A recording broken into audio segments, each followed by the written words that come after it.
Le ton va encore monter sur le Club Poker Radio. Une émission présentée par Winamax, la référence du poker en ligne. Eh bien, salut à toutes et à tous, c'est comment sur Club Poker Radio en direct comme tous les jeudis et en compagnie de Chichi. Coucou Chichi, comment ça va? Coucou, comment je? Bah écoute. Je te fais la bise. Hein? Je te fais la bise, ça me manque. Tu me fais la bise. Attends, t'es où? T'es là? Je suis là. Ça va? Écoute, ça va bien. Ça va. Ouais, ça va bien. Très bien même.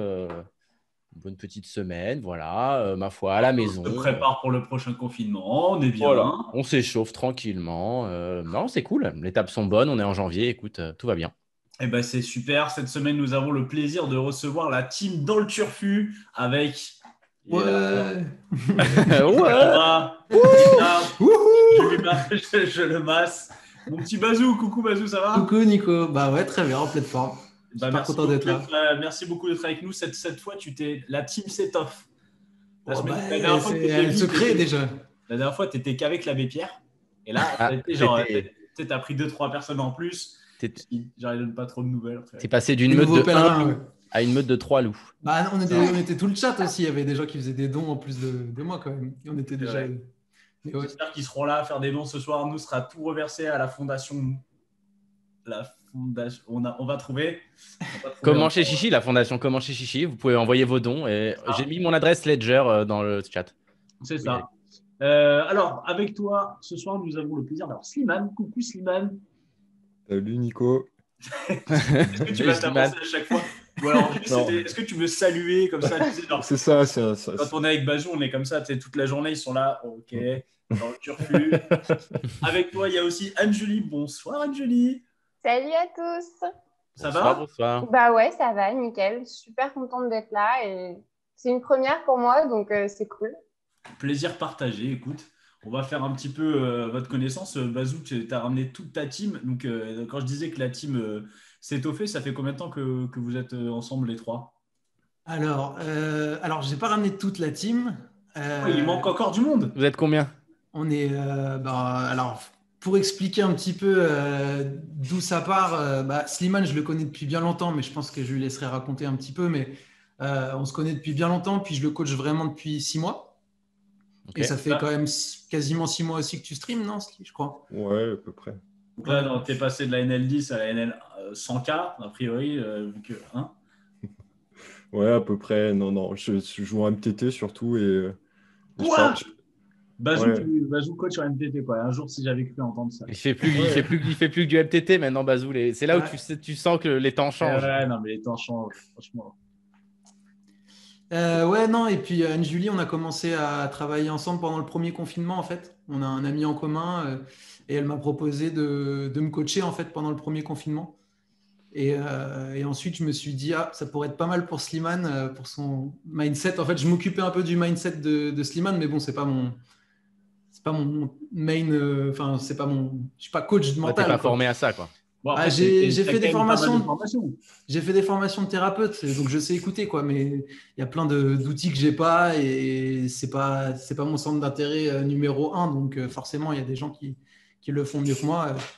Et donc, j'ai proposé à Slimane s'il était intéressé par le coaching d'Anne-Julie. Et puis là, en fait, on est dans l'équipe. En fait, là, vous avez Anne-Julie qui est la coach mentale. On a Slimane qui est premier Twitcher de la team. Et en fait, il y en a 3 autres qui sont cachés que vous ne voyez pas là. Et l'idée, normalement, on doit se retrouver pour vraiment concrétiser ça début mars autour d'une villa pendant une semaine où je vais les coacher et on va se retrouver pour la première fois IRL, en fait. Parce que Slimane, je le connais depuis longtemps, mais...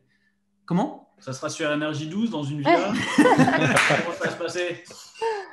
Alors, non, mais tu vends du rêve. Écoute, si tu nous ramènes la piscine, voilà, les boissons, toute la partie festive. On te ramène même Alexis Lexker s'il faut, on te ramène tout le monde.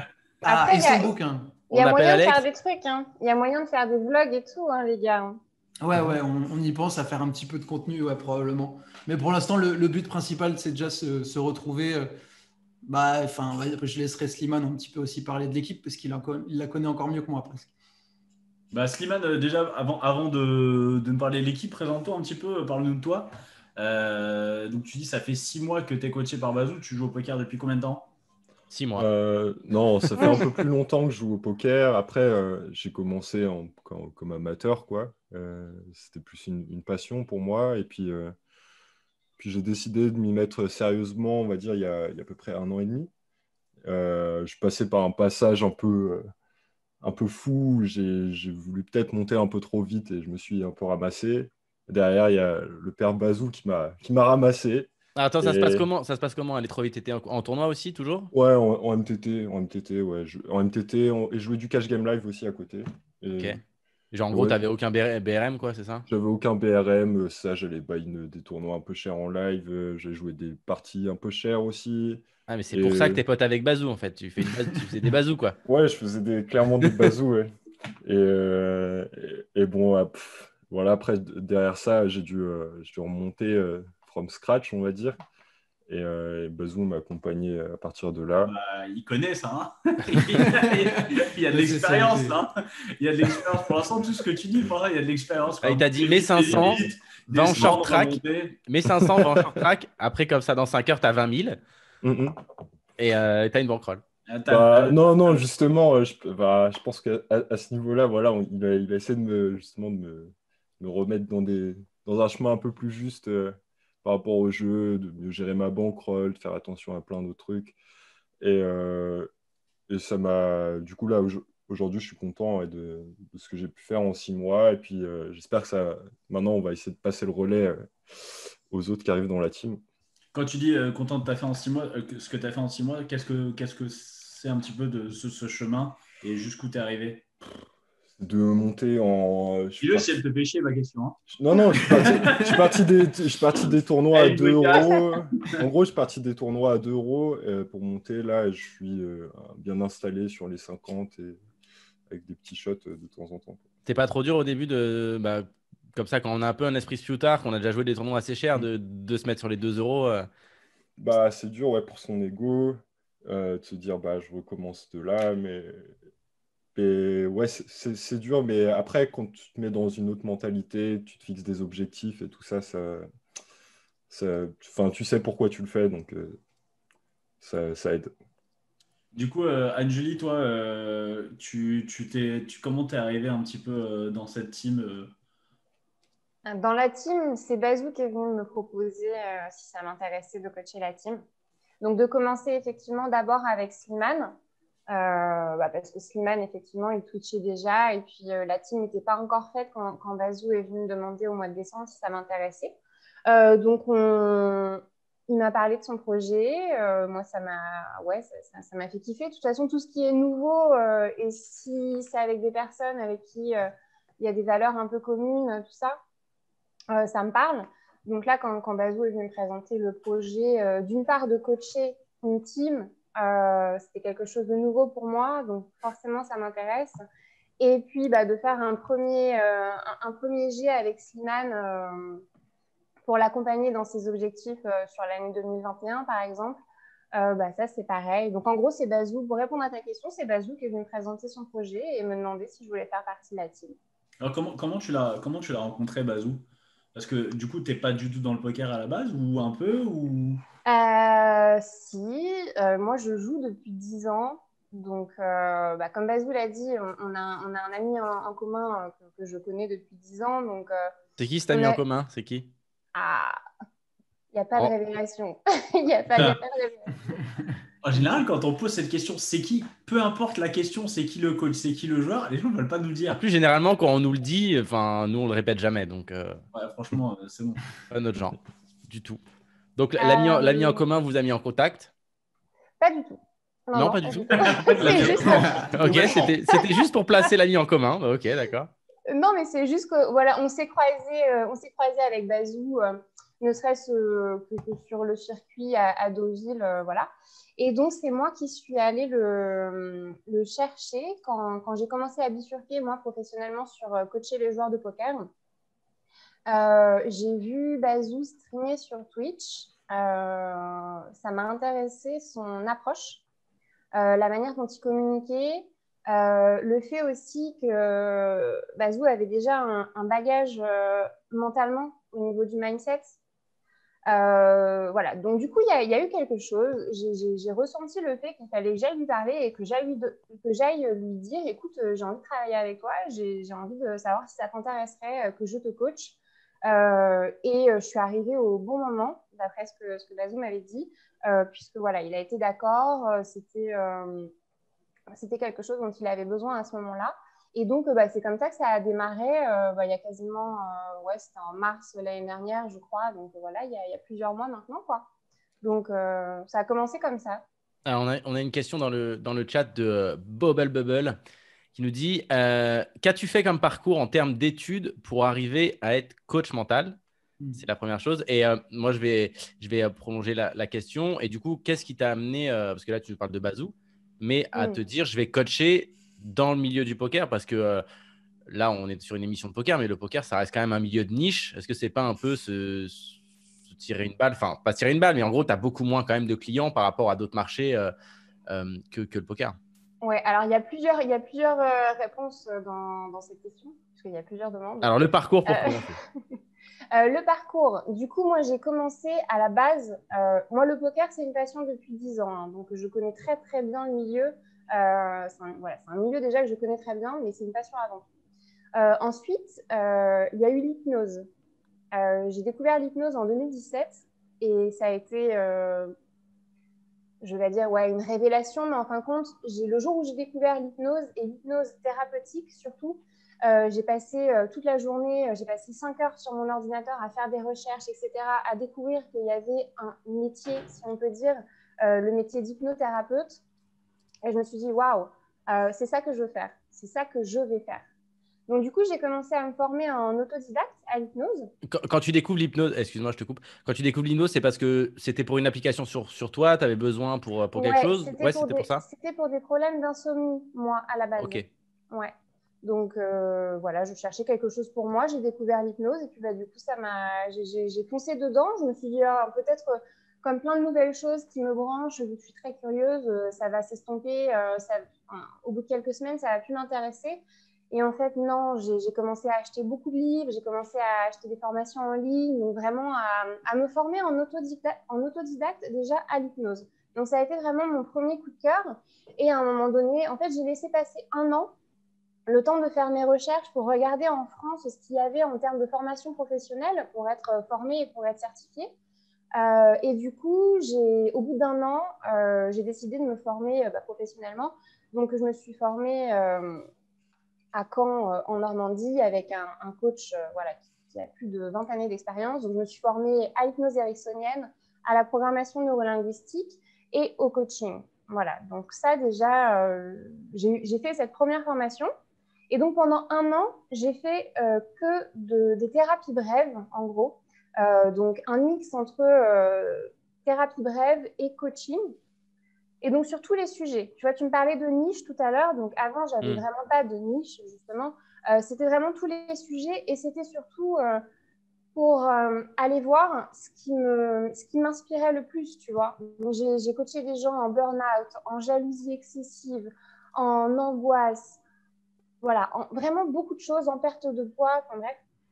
Et à un moment donné, je me suis dit, bon, ok, c'est bien, tu as gagné en expérience, tu as aidé des gens, super. Mais maintenant, qu'est-ce qui te fait kiffer, toi, tu vois? Qu'est-ce que toi, tu kiffes?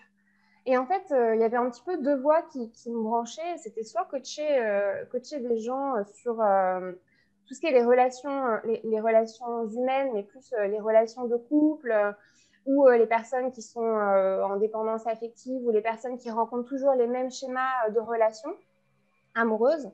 Donc, du coup, ça voulait dire faire une formation de love coach, sexologue, etc. Enfin bref, plein de trucs.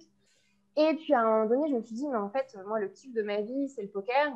Je me considère, comme experte dans ce domaine parce que c'est un milieu que je connais tellement bien en tant que joueuse et en tant qu'aussi observatrice. Enfin, voilà, j'ai observé de très grands joueurs sur le circuit et j'ai pu voir, je me suis rendu compte que je connaissais les déficits d'un mental de merde, clairement, sur un joueur. Je sais les désastres que ça peut faire. Et je me suis dit, mais en fait, c'est vers là qu'il faut que j'aille. Tu vois, je connais trop bien le joueur Donc, c'est ma cible parfaite, tu vois. Alors, tu dis que je te coupe, tu dis que tu connais très bien le poker. Ça fait 10 ans. Du coup, c'est quoi ton background de joueuse?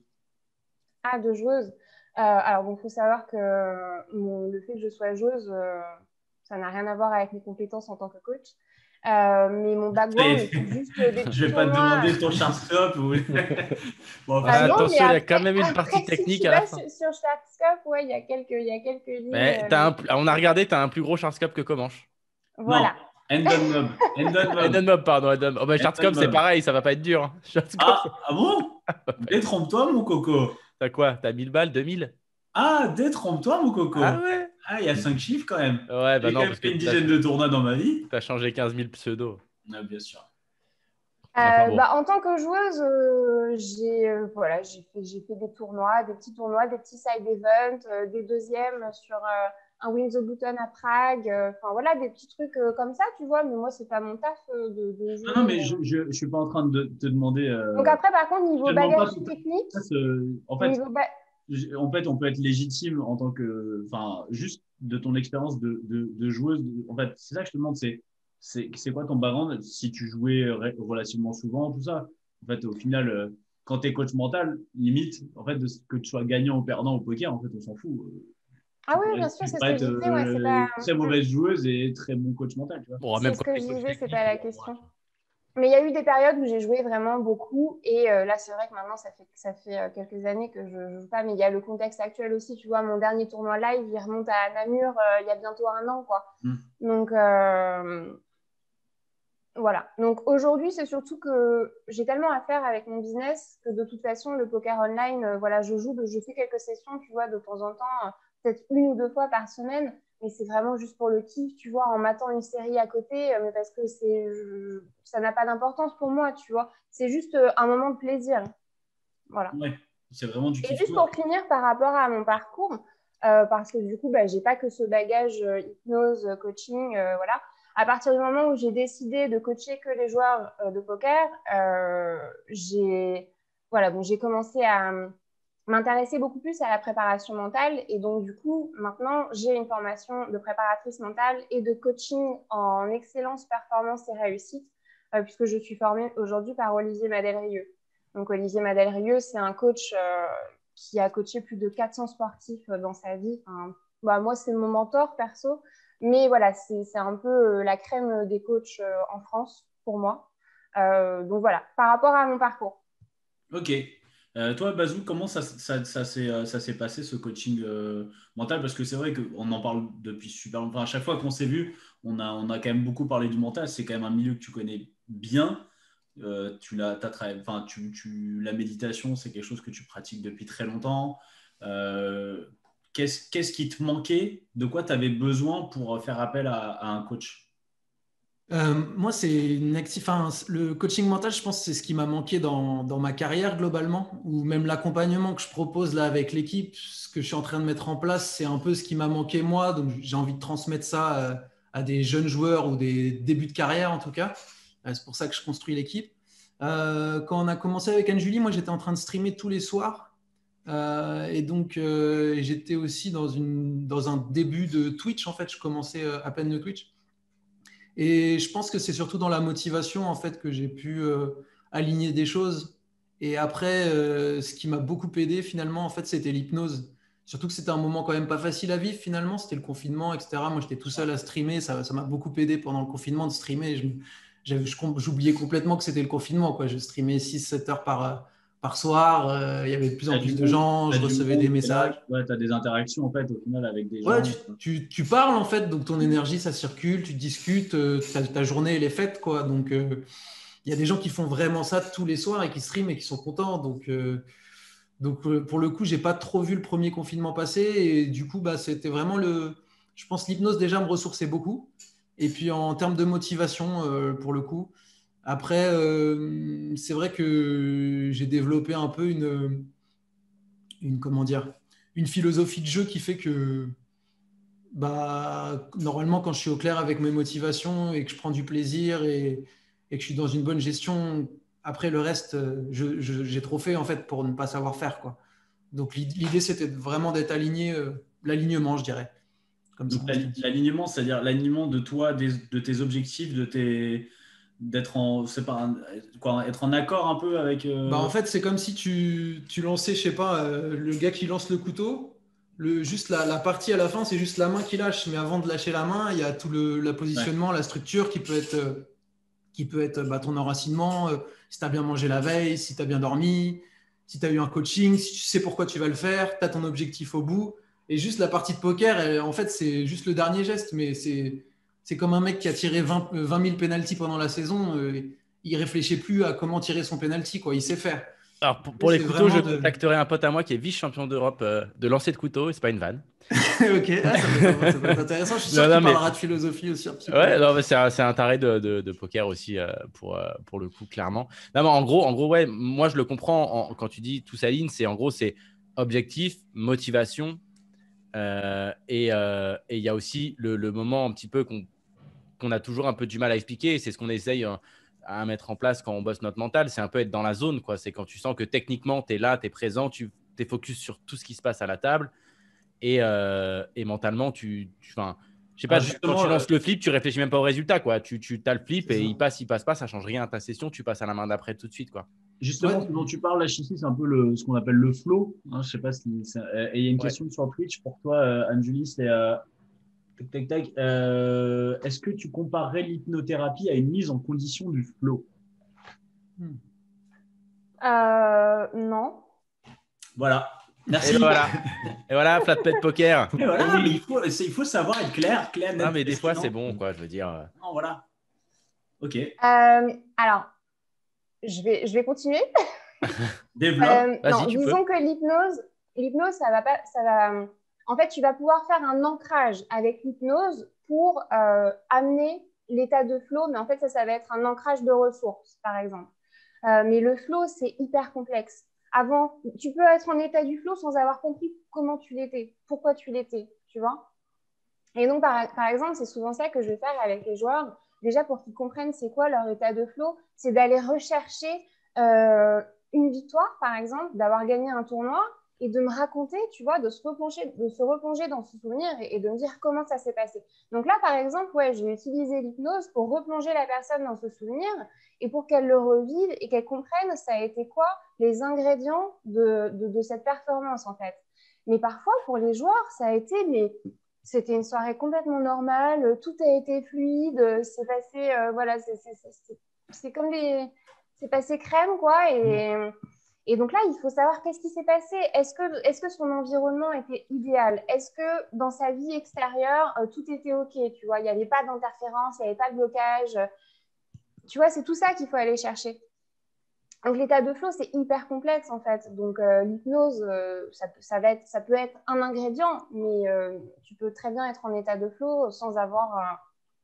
sans Et hypnose, cet état, est-ce que on peut s'entraîner et essayer de l'atteindre ouais, par à contre, chaque session alors, ou on alors, peut à chaque s'entraîner session, à rentrer dans le flow? ouais, tu peux t'entraîner à rentrer dans le flow, par contre. Une fois que tu as bien compris comment ça venait, tu peux t'entraîner. Mais déjà, tu peux le faire très naturellement dans ta journée en utilisant tes cycles naturels, tu vois. Toi, Comanche, dans ta journée, il y a un moment donné où tu es censé te sentir au top de toi, Ouais. tu vois. Et ben, Quand il ça veut dort, dire quand il que dort. Tout le temps. ouais, ben, quand tu dors. Non, mais demande-moi, c'est quand je me sens pas bien, quoi. Genre, Ouais. il y a une petite minute dans la journée où, tu sais, je sens que je suis pas au top. Tu sais, je suis à 99%. Mais en général, c'est plus, on dit que c'est pas très longtemps après t'être levé que tu es à ton top de concentration, de Par performance. exemple, après, ça va dépendre des gens, ça va dépendre des cycles du sommeil des gens, etc. Mais déjà, il s'agit d'arriver à trouver ce moment dans la journée, à quel moment où tu te sens vraiment au top. Mais ça, par exemple, ça va être en état de flow, tu vois, ce moment où tout est fluide, où tu te sens en pleine forme, tu fais les choses, tu es hyper concentré, tu es focus, et en même temps, tu as un petit peu d'excitation. Il faut comprendre que le flow, il me semble, il doit y avoir 8 composantes d'un état de flow, tu vois. L'excitation, l'ambition, la sérénité, la confiance en soi, enfin, l'état de flow, on pourrait faire une émission là-dessus, tu vois, c'est un truc énorme, quoi. Par contre, oui, effectivement, pour répondre, tu peux t'entraîner à faire venir cet état de flow, en utilisant des ancrages de ressources. On appelle ça quand tu connais bien ton état de flow à toi. Slimane, toi, comment ça se passe concrètement, ce coaching mental? Comment ça se passe? On a travaillé pas mal avant les séries sur mon objectif, sur ce que je voulais faire. Et puis ensuite, l'accompagnement, ça va être surtout un moment où on va discuter. Donc en fait, il y a plein de choses qui vont sortir de moi-même en discutant avec Anne-Julie. Elle va être un peu en recul et me laisser parler. Puis ensuite, elle va me donner un outil en fait pour un exercice de visualisation pour me mettre justement comment dire? Te mettre dans un état un peu, un mindset un peu. C'est ça, pour essayer de voir en fait où est mon objectif, et pour voir comment je dois passer, par quelles étapes je dois passer pour y arriver. Alors, j'ai plusieurs questions. J'en ai une forcément un petit peu en tant que cash game player. Cash game player, ça fait plus classe que joueur de cash game. En fait, quand on parle des objectifs, donc à chaque fois qu'il y a les séries, on voit forcément tous les joueurs de tournoi qui vont parler de leurs objectifs un petit peu sur les séries, etc. Et moi, j'ai un peu l'impression, vu de l'extérieur, et parce que je ne les joue pas aussi, que finalement, l'objectif, j'ai un peu l'impression, entre guillemets, que c'est un peu toujours le même. C'est on veut gagner un Wina Series, quoi, si on prend les Wina Series comme exemple, ou on veut gagner un bracelet si on veut les WSOP. Et ensuite, il y a quand même une énorme proba de chat, quoi, et de run forcément sur. La chat, parlons-en. Ouais. Non, mais c'est vrai. C'est-à-dire que moi, j'ai un peu l'impression, si tu veux, que si je le compare à un joueur de cash game, c'est un petit peu comme si je me disais, cette semaine, je me fixe un objectif de gain, tu vois, ou pendant 10 jours. Et moi, je sais que ça ne veut rien dire et que ça n'a aucun sens, et que limite, me mettre en fait cet objectif-là me met des bâtons dans les roues. Est-ce que vous, pour le tournoi, c'est la même chose, et du coup, comment tu vois un petit peu comment je pourrais dire ça, la création d'objectifs en tournoi, tu vois? Pour moi, la création d'objectifs en tournoi, alors, il va y avoir, je pense qu'il y a une partie qui est pas forcément. Donc, quand je crée mon objectif, je vais pas forcément prendre en compte la variance, mais je l'ai quand même dans un coin de ma tête. Et en fait, je veux juste mettre cet objectif et voir tout ce que je dois faire pour y arriver, et puis mettre ça en place. Et derrière, après, que j'y arrive ou pas, c'est plus dépendant de moi-même, quoi. Ce qui compte, c'est le chemin, et ce qui compte, c'est le chemin, et c'est pas. En fait, le fait de gagner un tournoi, peut-être si ça peut être plus clair, quand par exemple pour une préparation mentale pour les séries, puisque moi, au niveau du coaching, il y a la partie préparation mentale et il y a la partie à côté. C'est-à-dire que moi, j'utilise des méthodes. La préparation mentale, on est vraiment sur du scientifique. Mais moi, je ne fais pas que ça. Un coaching, c'est vraiment global, sauf si on me contacte que pour la préparation pour les Wina Series ou pour Vegas ou autre chose. Mais moi, dans un accompagnement de 3 mois, puisque c'est comme ça que je fonctionne, il va y avoir une partie préparation mentale, mais il va y avoir une partie où on va travailler vraiment dans l'humain, sur la personne. Donc, c'est pour ça que moi, ce n'est pas que de la science, c'est aussi beaucoup d'humanité, mon coaching est très personnalisé en fonction de la personne, en fonction de ses besoins, en fonction de ses problématiques extérieures, en fonction de ses croyances limitantes, de ses blocages, de ce qu'il a pu se passer dans toute sa vie, dans tout son parcours. Voilà, c'est vraiment la personne que je prends dans sa globalité. Et c'est travailler sur le corps, travailler sur l'esprit pour réaligner les deux. Donc, c'est vraiment beaucoup plus complexe qu'uniquement de la préparation mentale. Mais pour en revenir à ce que vous disiez précédemment, Chichi, gagner un Wina Series, tu vois, ça va être un objectif de résultat. Donc, avoir un objectif de résultat, ce n'est pas forcément problématique. Le truc, c'est que moi, en tant que coach, ce avec quoi je vais travailler avec le coaché, ça va être sur ces objectifs de processus, tu vois. Oui, c'est ce qu'on disait, c'est sur le chemin et pas l'arrivée. Mais en gros, moi, je comprends totalement le fait de vouloir gagner un titre ou quoi. Mais en fait, c'est plus le fait de se dire, sur un series, je veux en gagner un. Moi, j'ai un peu l'impression que si c'est notre seul objectif, en fait, on va 99% du temps être déçu. Et du coup, ça risque d'engendrer énormément de frustration. Alors qu'on peut mettre des objectifs en place entre. Toi, par exemple, Bazou, qui joue les séries, tu en as joué plein, etc. Comment ça se passe en fait? C'est quoi un petit peu ta mise en place d'objectifs sur genre on va dire sur genre d'événement qui est finalement du court terme, quoi. En fait, l'idée pour moi d'objectif, c'est aussi avoir un repère en fait sur ce qu'on veut et si ça a été là ou pas, et savoir ce qui a pêché aussi. C'est-à-dire, demain, Slimane, il n'a pas réussi à atteindre son objectif. Forcément, il y a des choses qui se sont mal passées, donc il va être en situation d'échec. On peut prétexter l'échec, on peut dire que c'est de la chance, mais il y a toujours un truc qui ne va pas aller de toute manière où on peut progresser. Et donc, moi, dans l'idée, c'est vraiment aller trouver en fait cet endroit où, à travers l'échec, en fait, on va pouvoir avancer, rebondir. Et après, qu'on l'ait atteint ou pas, tant mieux si on l'a atteint. On va comprendre qu'on a passé un step et on va essayer d'aller plus loin. Pour moi, c'est vraiment l'idée du repère, en fait. Après, si ça engendre de la frustration, ça peut aussi être intéressant. Je veux dire, il y a pas d'émotions. Toutes les émotions, elles peuvent être utiles. Donc après, ça ne me pose pas de problème. Et puis la déception, on en parle de toute façon aussi. C'est important de prendre en compte que quand il y a un objectif de résultat, on place des attentes. Donc de toute façon, on parle aussi de la déception. Mais ce qui est important de savoir, c'est que, et pour tout, que ce soit dans le poker, mais pour tout être humain, en fait, si vous n'avez pas d'objectif, si vous n'avez pas une vision claire et précise de là où vous voulez aller, et peu importe dans quel domaine, c'est votre inconscient qui va choisir, et votre inconscient, il va choisir la facilité, en fait. La sécurité. Ouais. La sécurité, et il ne va pas vous sortir de votre zone de confort. Donc, c'est aussi pour ça que c'est pas mal d'avoir un objectif de résultat, après un objectif de processus. Non, mais ça, c'est super important. Moi, je suis entièrement d'accord. Et se fixer des objectifs, c'est obligatoire pour énormément de choses dans la vie. Mais je pense j'ai l'impression en tout cas qu'au poker, contrairement à certaines choses dans la vie, les objectifs court terme en fait sont très néfastes sur la progression d'un joueur parce qu'ils entraînent en fait beaucoup trop de frustration et qu'on a trop peu d'impact dessus. Si c'est ton seul objectif de gagner un Winner Series, effectivement, ça peut être néfaste. Mais si ça peut être un objectif sur l'année de gagner un titre. Si c'est un de tes objectifs, pourquoi pas en fait? C'est comme quand il y en a un qui va faire son tournoi de tennis, il se dit un de mes objectifs c'est de gagner le tournoi, mais ça va être aussi de m'améliorer dans mon coup droit, de m'améliorer dans. Ouais, mais la différence c'est que tu as moins de variance au tennis que tu en as au poker. Tu as peut-être moins de variance, mais ça reste une compétition.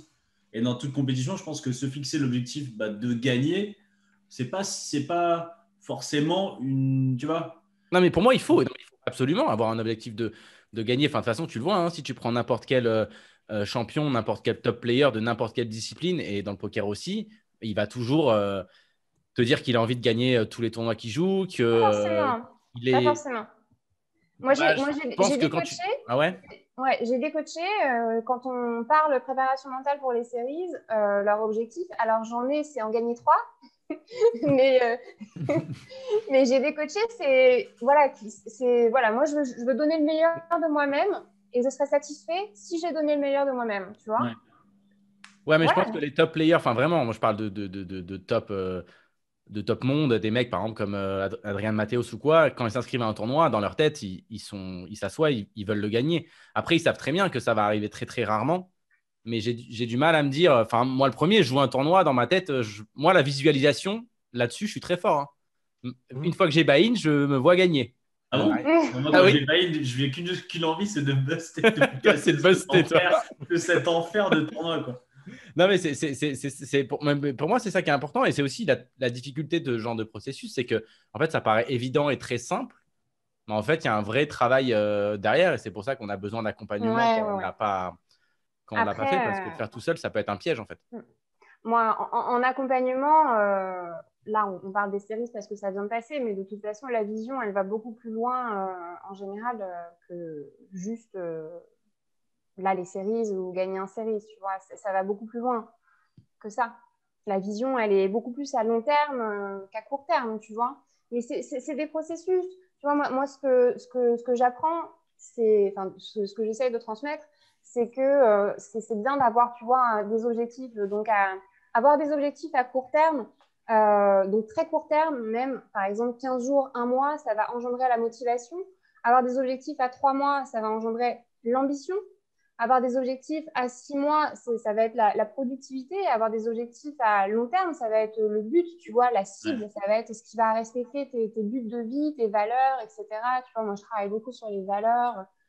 Donc, c'est sur le long terme. C'est des étapes, en fait. Tout ça, c'est des étapes pour aller vraiment au but final, entre guillemets. Ouais, je suis assez d'accord. En fait, le court terme, tes objectifs, c'est le long terme, quoi. Tu vises 1 an, tu vises 3 ans, 10 ans. Moyen, ouais, mais il faut moi, je suis d'accord aussi qu'il faut des étapes. objectifs intermédiaires parce que sinon, tu as l'impression de ne pas avancer et du coup, en fait, ton objectif, tu as l'impression qu'il est inatteignable. Toi, Bazou, aujourd'hui, Bazou, dans le poker, c'est quoi tes objectifs? Est-ce que tu as quand même t'as des ambitions, c'est quoi un petit peu tes objectifs? Mes objectifs. Je vais pas faire entre ambition et objectif, je vais pas faire quand même non, c'est pas la même chose. Donc, Bah, moi, mon objectif, c'est vraiment la transmission maintenant. C'est-à-dire que, bon, j'ai déjà un peu vécu toutes les émotions qu'on pouvait avoir au poker, peut-être parfois trop, justement. Et maintenant, j'ai pas forcément envie de ce stress-là. Donc, et c'est ça qui m'apportait quand même un peu de passion. C'était parfois tourné vers de l'addiction, même. Et maintenant, vraiment, la passion, elle a envie d'être transmise surtout et vraiment de partager tout ce que j'ai appris et de donner la chance à quelqu'un qui commence depuis 1 an de passer des étapes beaucoup plus vite, en fait, parce qu'il va, par exemple, je prends l'exemple de Slimane, je lui dis souvent la veille, un peu ce qui va se passer le lendemain. Genre, là, il venait de perfer, je lui dis fais attention le lendemain, ça va se passer comme ça, il va y avoir ça, il va y avoir du relâchement, il va y avoir probablement. Il faut que tu repenses à tes objectifs parce que là, ça va passer. Ou sur la gestion de bankroll, je lui dis ne va pas vite. Dès que quelqu'un me dit vite au poker, je lui dis stop, arrête pas tout de suite. J'ai voulu aller vite et c'est corrélé forcément avec des émotions. Et ça ne va pas très loin. Et en fait, ce qui était important avec Slimane, par exemple, c'était vraiment en fait, de démarrer sur quelque chose de très stable, de très enraciné. Et en fait, une fois qu'on gère bien sa bankroll, qu'on a les bons objectifs, que tout ça est bien stable et tout, en fait, les erreurs qu'on fait au départ, elles se démultiplient en fait, au fur et à mesure. Et en fait, on a beau croire que, par exemple, quelqu'un qui va aller vite, qui prend un shot, qui va gagner, par exemple, 50K, en fait, il entretient ce mécanisme et il va encore reprendre des shots, etc. Donc moi, mon objectif, c'est en fait vraiment de déraciner tout ça, mais dès le début, et de donner vraiment même une route pédagogique presque à mes 4 élèves, quoi, et de déraciner un maximum de choses, toutes les erreurs que j'ai pu faire, et que ce que j'ai appris en 10 ans, 12 ans de poker, ils puissent le vivre, parce qu'ils ont besoin de le vivre aussi, de faire leurs propres erreurs, etc. Mais juste le lendemain, je serai là à dire, voilà, cette erreur, je l'ai déjà faite, pourquoi, comment, et leur donner aussi peut-être des explications par rapport à ça. Voilà, c'est mes objectifs. Après, des objectifs plus personnels sur le poker, c'est vraiment de trouver du plaisir à jouer. C'est pour ça que, par exemple, là, mon équipe va… Donc, dans l'équipe, il y a Slimane, mais il y a aussi Louis, qui est un jeune de 19 ans qui joue au poker depuis que 6 mois, qui joue à peu près les mêmes tournois que Slimane, qui était dans mon groupe de travail. En fait, j'ai créé 2 groupes de travail pour tester un petit peu ma méthode. Il y a Fabio qui est un peu plus âgé aussi et qui était dans mon groupe de travail. Et on a McDonald, Ashraf. Et Louis et Ashraf et Slimane se voyaient souvent sur Discord et faisaient les sessions en discutant, etc., en passant du bon temps en même temps. Et l'idée, c'est que en fait, je streamais tous les soirs pendant quasiment, plusieurs mois. Et en fait, à un moment, j'ai choisi de jouer au poker ou d'entreprendre des choses pour être libre. Et à un moment, il y a le côté aliénant qui revient. Et moi, je n'ai pas décidé de m'aliéner à quelque chose, quoi. Donc, l'idée, c'est que si j'ai envie de streamer, je viendrai streamer. Peut-être des plus grosses parties, du coup, peut-être des trucs un peu plus spectaculaires. Mais vraiment quand j'aurai envie. Mais je ne peux pas m'inscrire dans une régularité parce que je ne fais pas les trucs sans passion, quoi. Alors, justement, en termes là, tu nous parles d'objectifs à côté du poker. Et c'est vrai que c'est très important. Et ça redonne aussi la passion pour le poker, en fait, de se mettre dans le milieu et de développer d'autres choses autour de ça. Ton ambition, un petit peu, alors, peut-être pas ambition, c'est peut-être un grand mot, mais pour le développement de la chaîne, les projets,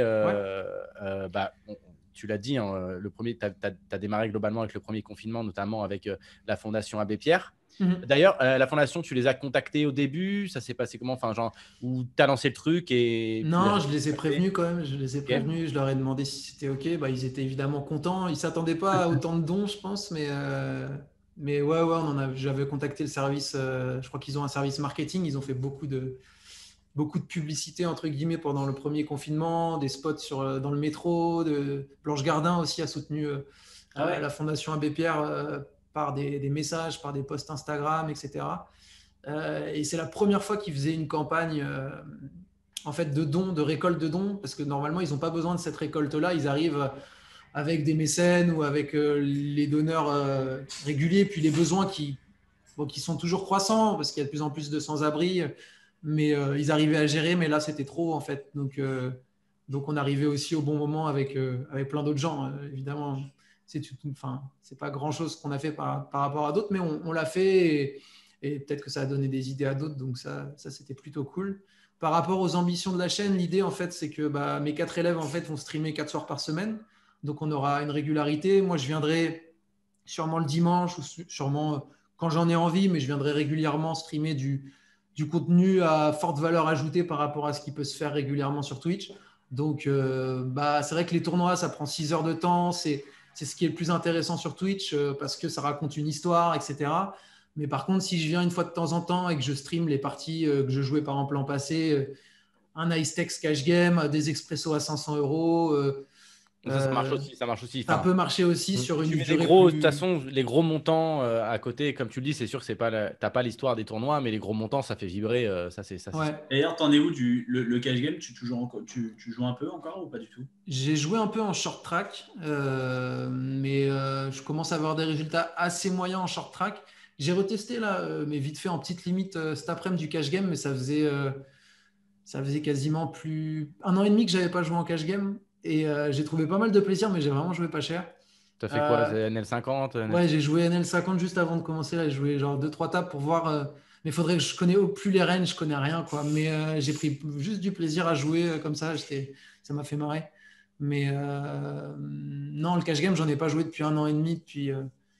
Puis l'an dernier, enfin il y a 2 ans, je sais même plus en termes de date, mais j'ai joué pas mal sur le .com, très cher. Mais sinon, non, c'est plutôt tournoi par rapport au Twitch, en fait, principalement, quoi. Et du coup, la chaîne, ouais, elle a bien monté. J'ai pris 5000 abonnés assez rapidement. Et l'idée, là, c'est vraiment de l'ouvrir à plein de choses, pas seulement du poker. Donc là, on est en train de travailler sur peut-être une matinale avec un pote à Slimane qui est DJ, qui ferait une petite matinale, qui inviterait du monde. Là, ils sont au chômage en plus, les DJ. Alors là, c'est le moment, hein, tu peux les faire. Ah, c'est vraiment ça. en mode talk show. Mettre un peu de culture, quoi. Ouais, un petit talk show. Je suis en contact avec des champions de jeux vidéo aussi. Voilà, faire une chaîne assez cool. Et puis moi, de par mon aspect coaching, peut-être aller coacher, c'est même sûr maintenant, mais des gens un peu connus, des jeux vidéo, des choses comme ça pour amener du monde en plus de la chaîne, parce qu'au final, bon, pour développer des partenariats, quoi, du coup, un peu. Faire vraiment venir de monde sur le stream, utiliser un peu ma notoriété, mon parcours, qui peut être intéressant à raconter auprès d'autres streamers. Et l'idée, c'est que un Twitch poker, je sais pas, il y a le Twitch de YoViral qui est très, très important, mais c'est pas seulement que du poker. Mais si on prendrait que des streams complètement poker, je dirais par exemple Nutser, ça doit être un des plus gros. Ils vont avoir 20 000 abonnés. Mais ils vont jamais. Il y a une sorte de. Les plus gros, tu as, je dirais, Nutser, tu as Chance qui est arrivé et qui marche bien. Il y a Kawabunga aussi qui marche bien. Ouais, mais ça dépasse pas les 10-20 000 abonnés en fait. Enfin, followers. C'est-à-dire que quand on est dans le poker, on est capé. C'est ça. Et on va pas dépasser ce. De toute façon, ça reste un milieu de niche, hein, donc tu seras capé, que ce soit un peu partout, hein, que ce soit sur YouTube, sur Twitch. Et puis même, ça me ressemble plus exactement aujourd'hui. Je m'intéresse à d'autres choses. En ce moment, je suis en train de lire sur de l'économie, sur le gaming. Je regarde des équipes de jeux vidéo jouer. Je trouve ça super intéressant. J'ai préparé un spectacle juste avant de commencer. Enfin, j'ai envie d'évoquer d'autres sujets. J'ai envie de présenter le poker comme de l'ouverture aussi, que les gens puissent s'intéresser, mais montrer aussi qu'un joueur de poker, c'est pas seulement un type qui est sur son écran en train de jouer. Après, je pense que ça suffit pas. T'es quand même atypique dans ce milieu. Je veux dire, Ouais, t'es bien. t'es Oui, vraiment... mais je suis pas sûr que quelqu'un qui joue que au poker. Je trouve que tout ce que j'ai appris en dehors du poker, ça a fait de moi un meilleur joueur de poker. Et inversement, enfin, j'ai envie de montrer une forme d'ouverture aussi dans. Et c'est, je pense, important même pour les joueurs de poker, même dans un environnement familial. Si on connaît que un sujet, que le poker, bah, à un moment, les discussions, elles sont plus possibles, par exemple. D'ailleurs, c'était un peu le sujet de ton spectacle. Du coup, quand on t'avait eu au mois de mars, t'étais un peu t'étais en pleine répète, non? Ou il était écrit? Ouais, enfin, on commençait le confinement, donc j'ai Ouais. arrêté un petit peu les répètes, ouais. Du Mm. coup, il est écrit, tout est prêt. Il n'y a plus qu'à attendre que les salles rouvrent, c'est ça? Ouais, enfin, ça va être un peu plus compliqué que ça, je pense, parce que la situation, elle peut durer. C'est pas sûr que le monde du spectacle puisse rouvrir si facilement et de manière sûre. En fait, si demain, tu as une salle qui ouvre et que 3 mois après, tu sais pas si ça va reprendre Ouais. l'épidémie, etc. Puis peut-être des mesures barrières. Est-ce que les gens vont vraiment vouloir ressortir au théâtre tout de suite, sachant que le théâtre, c'était quand même des gens plus âgés qui venaient. Donc c'est compliqué. Oui, il est écrit. Il y avait des achats de décors qui étaient mis en place. Il y avait encore à peu près la moitié du budget à dépenser. Mais l'idée, voilà, c'est de continuer à augmenter la communauté online pour que bah, ce soit sûr que ce soit un succès, en tout cas en termes de gens qui viennent. Et puis après, ce sera à moi de faire le taf. Alors, toi et toute la team, du coup, vous allez vous cantonner à Twitch ou développer du contenu ailleurs. Je sais que toi, Anne-Julie, tu as une chaîne YouTube, Ouais, notamment. D'ailleurs, tu danses, tu fais ouais, Ouais. je des cours de danse. Oui, alors ma chaîne YouTube, c'est un peu mon bordel, mais en fait, ça rejoint pas mal ce que dit Bazou, qu'il a envie de montrer plus d'ouverture et de faire découvrir d'autres choses. C'est aussi moi ce que je veux faire avec ma chaîne. Donc déjà, moi, mon entreprise, c'est moi, ma chaîne, c'est moi, et moi, c'est pas que coach, en fait. C'est plein de choses. Voilà, je suis pas coach, mon taf, c'est d'être coach. Donc mon identité, c'est tout un tas de choses. Et en fait, moi, je suis pas mal pour ce truc de personal branding, en fait, que les gens ils viennent. Moi, les gens viennent travailler avec moi parce qu'ils veulent, parce que c'est moi, en fait, parce qu'ils veulent travailler avec moi. Donc, la manière dont je communique sur ma chaîne, c'est de me montrer moi, de aussi proposer du contenu gratuit, des petits coachings, des petits tips gratuits, mais c'est aussi me montrer. Et aussi avec les nouvelles petites vidéos que je fais, les petites interviews de joueurs de poker. Mais là, c'est parce que c'était des capsules joueurs de poker, mais j'ai aussi envie d'inviter d'autres personnes, d'inviter d'autres coachs, mais des coachs dans d'autres domaines que le poker. Enfin voilà, j'ai envie que ma chaîne ce soit un joyeux bordel, mais un bordel intéressant, et de parler de plein d'aspects autour du bien-être, globalement, tu vois, du bien-être physique, tu vois, d'avoir un bon mindset, d'avoir un bon état d'esprit. Mais ouais, de montrer un peu d'authenticité, quoi. Et tu connais un petit peu les autres, parce que le milieu du coaching mental dans le poker commence à bien s'étoffer, quoi. On l'a vu en 2-3 ans, le nombre de coachs, il a explosé. T'en connais d'autres? Est-ce que tu regardes un peu ce qui se fait? Alors, très honnêtement, avant de me lancer, de faire que ça, donc il y a un an, je connaissais personne, en fait. C'est les joueurs que j'ai eus qui m'en ont parlé. C'est-à-dire que j'ai coaché Aurélie Quélin, Aurélie Réard, il y a un an. C'est elle qui m'a parlé de Pierre Gauthier. Donc du coup, voilà, je suis allée voir ce qu'il faisait. J'ai vu son site et puis après j'ai oublié. Ça m'est passé à côté.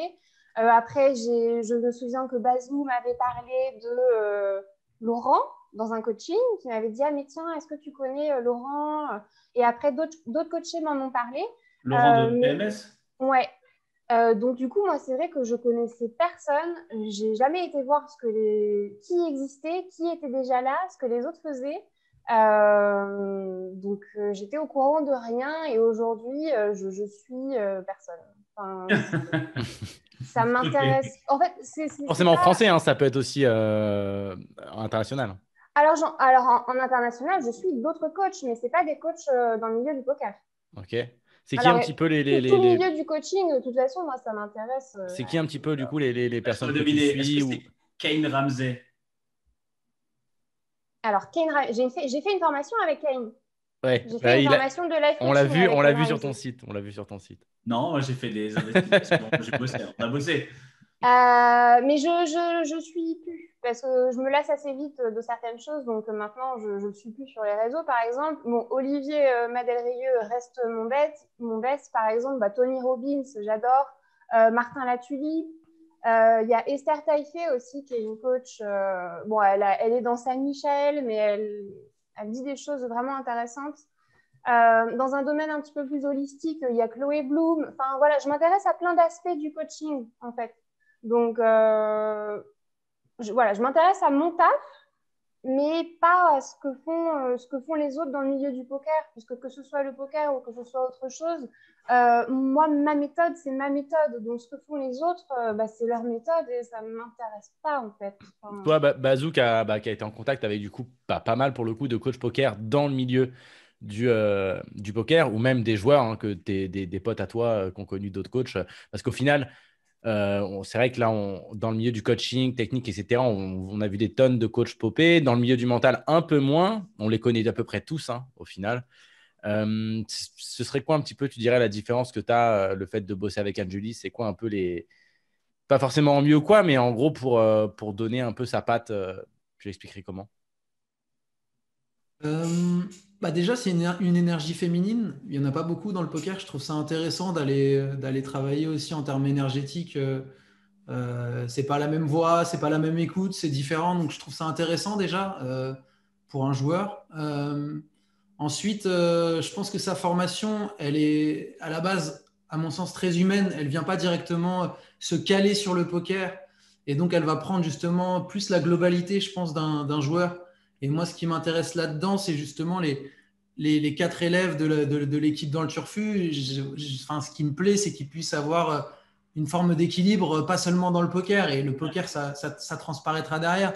Et c'est souvent ce qui manque. Parfois, je vois des joueurs surperformés, être brillants, etc. Mais quand je les regarde dans le blanc des yeux, ça brille pas trop, quoi.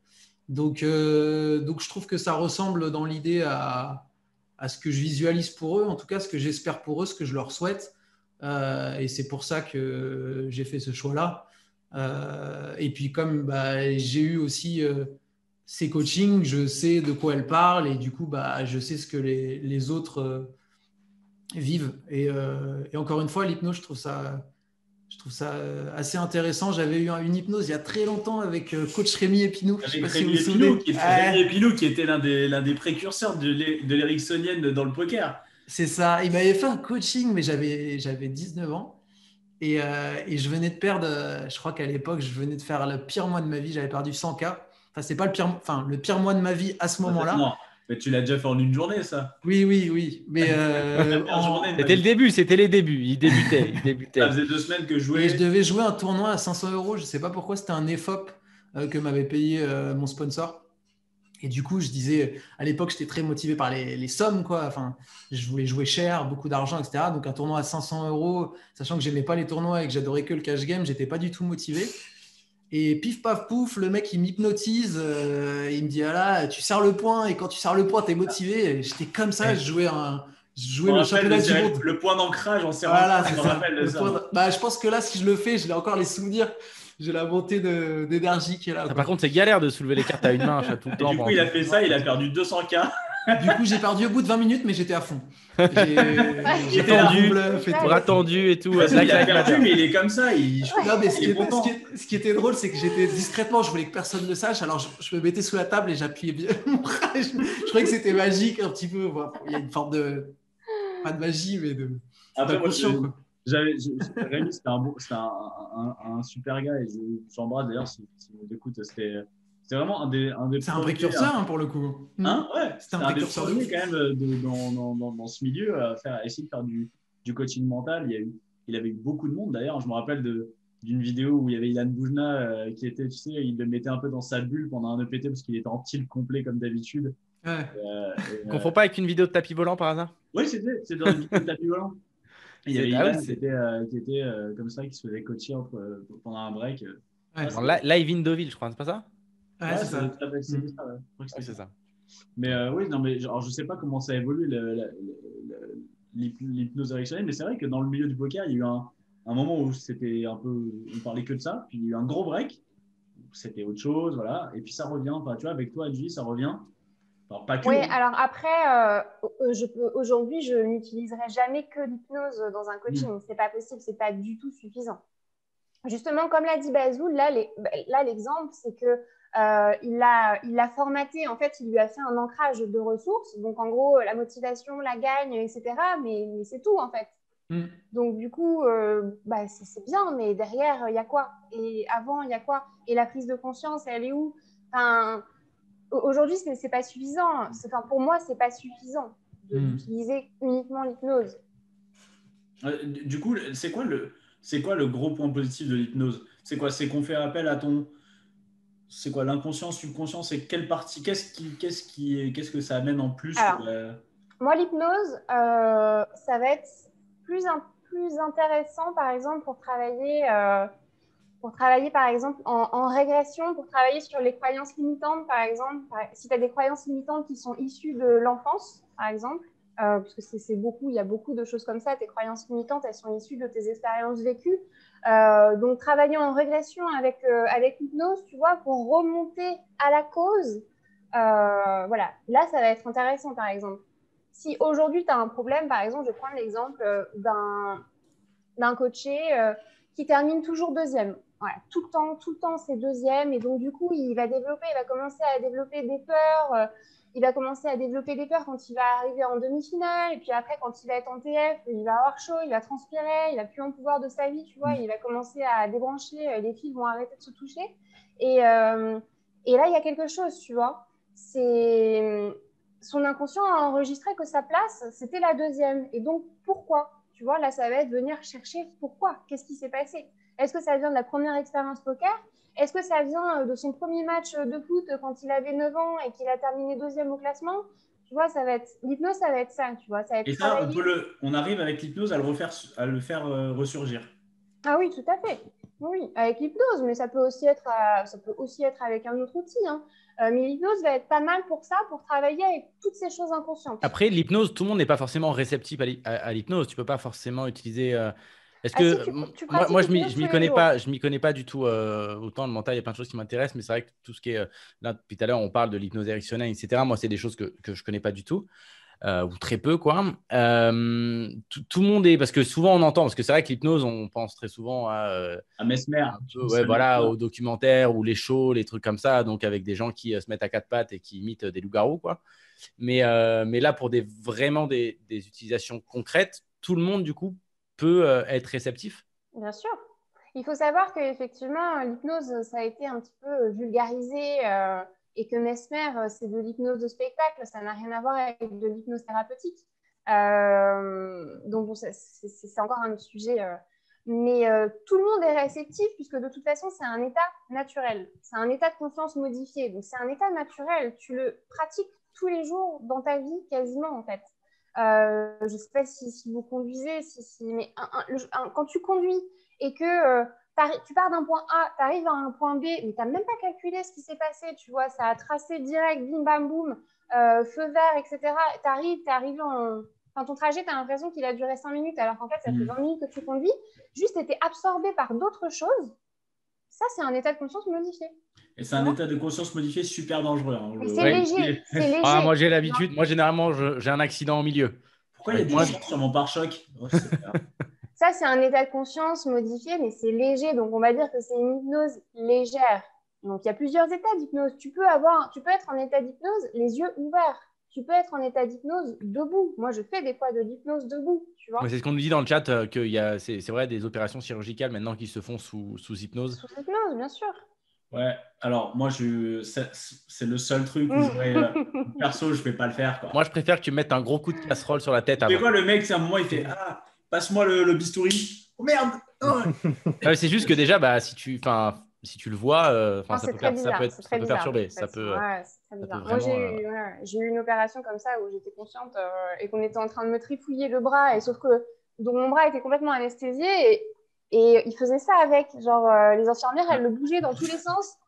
T'es tombé dans une équipe super bizarre quand même. Elle était là. Hey On a une question de Jérôme qui a toujours de très bonnes questions, qui nous demande donc hypnotiseur, c'est un métier. Il nous demande c'est quoi la fiscalité en France? C'est pas réglementé en France.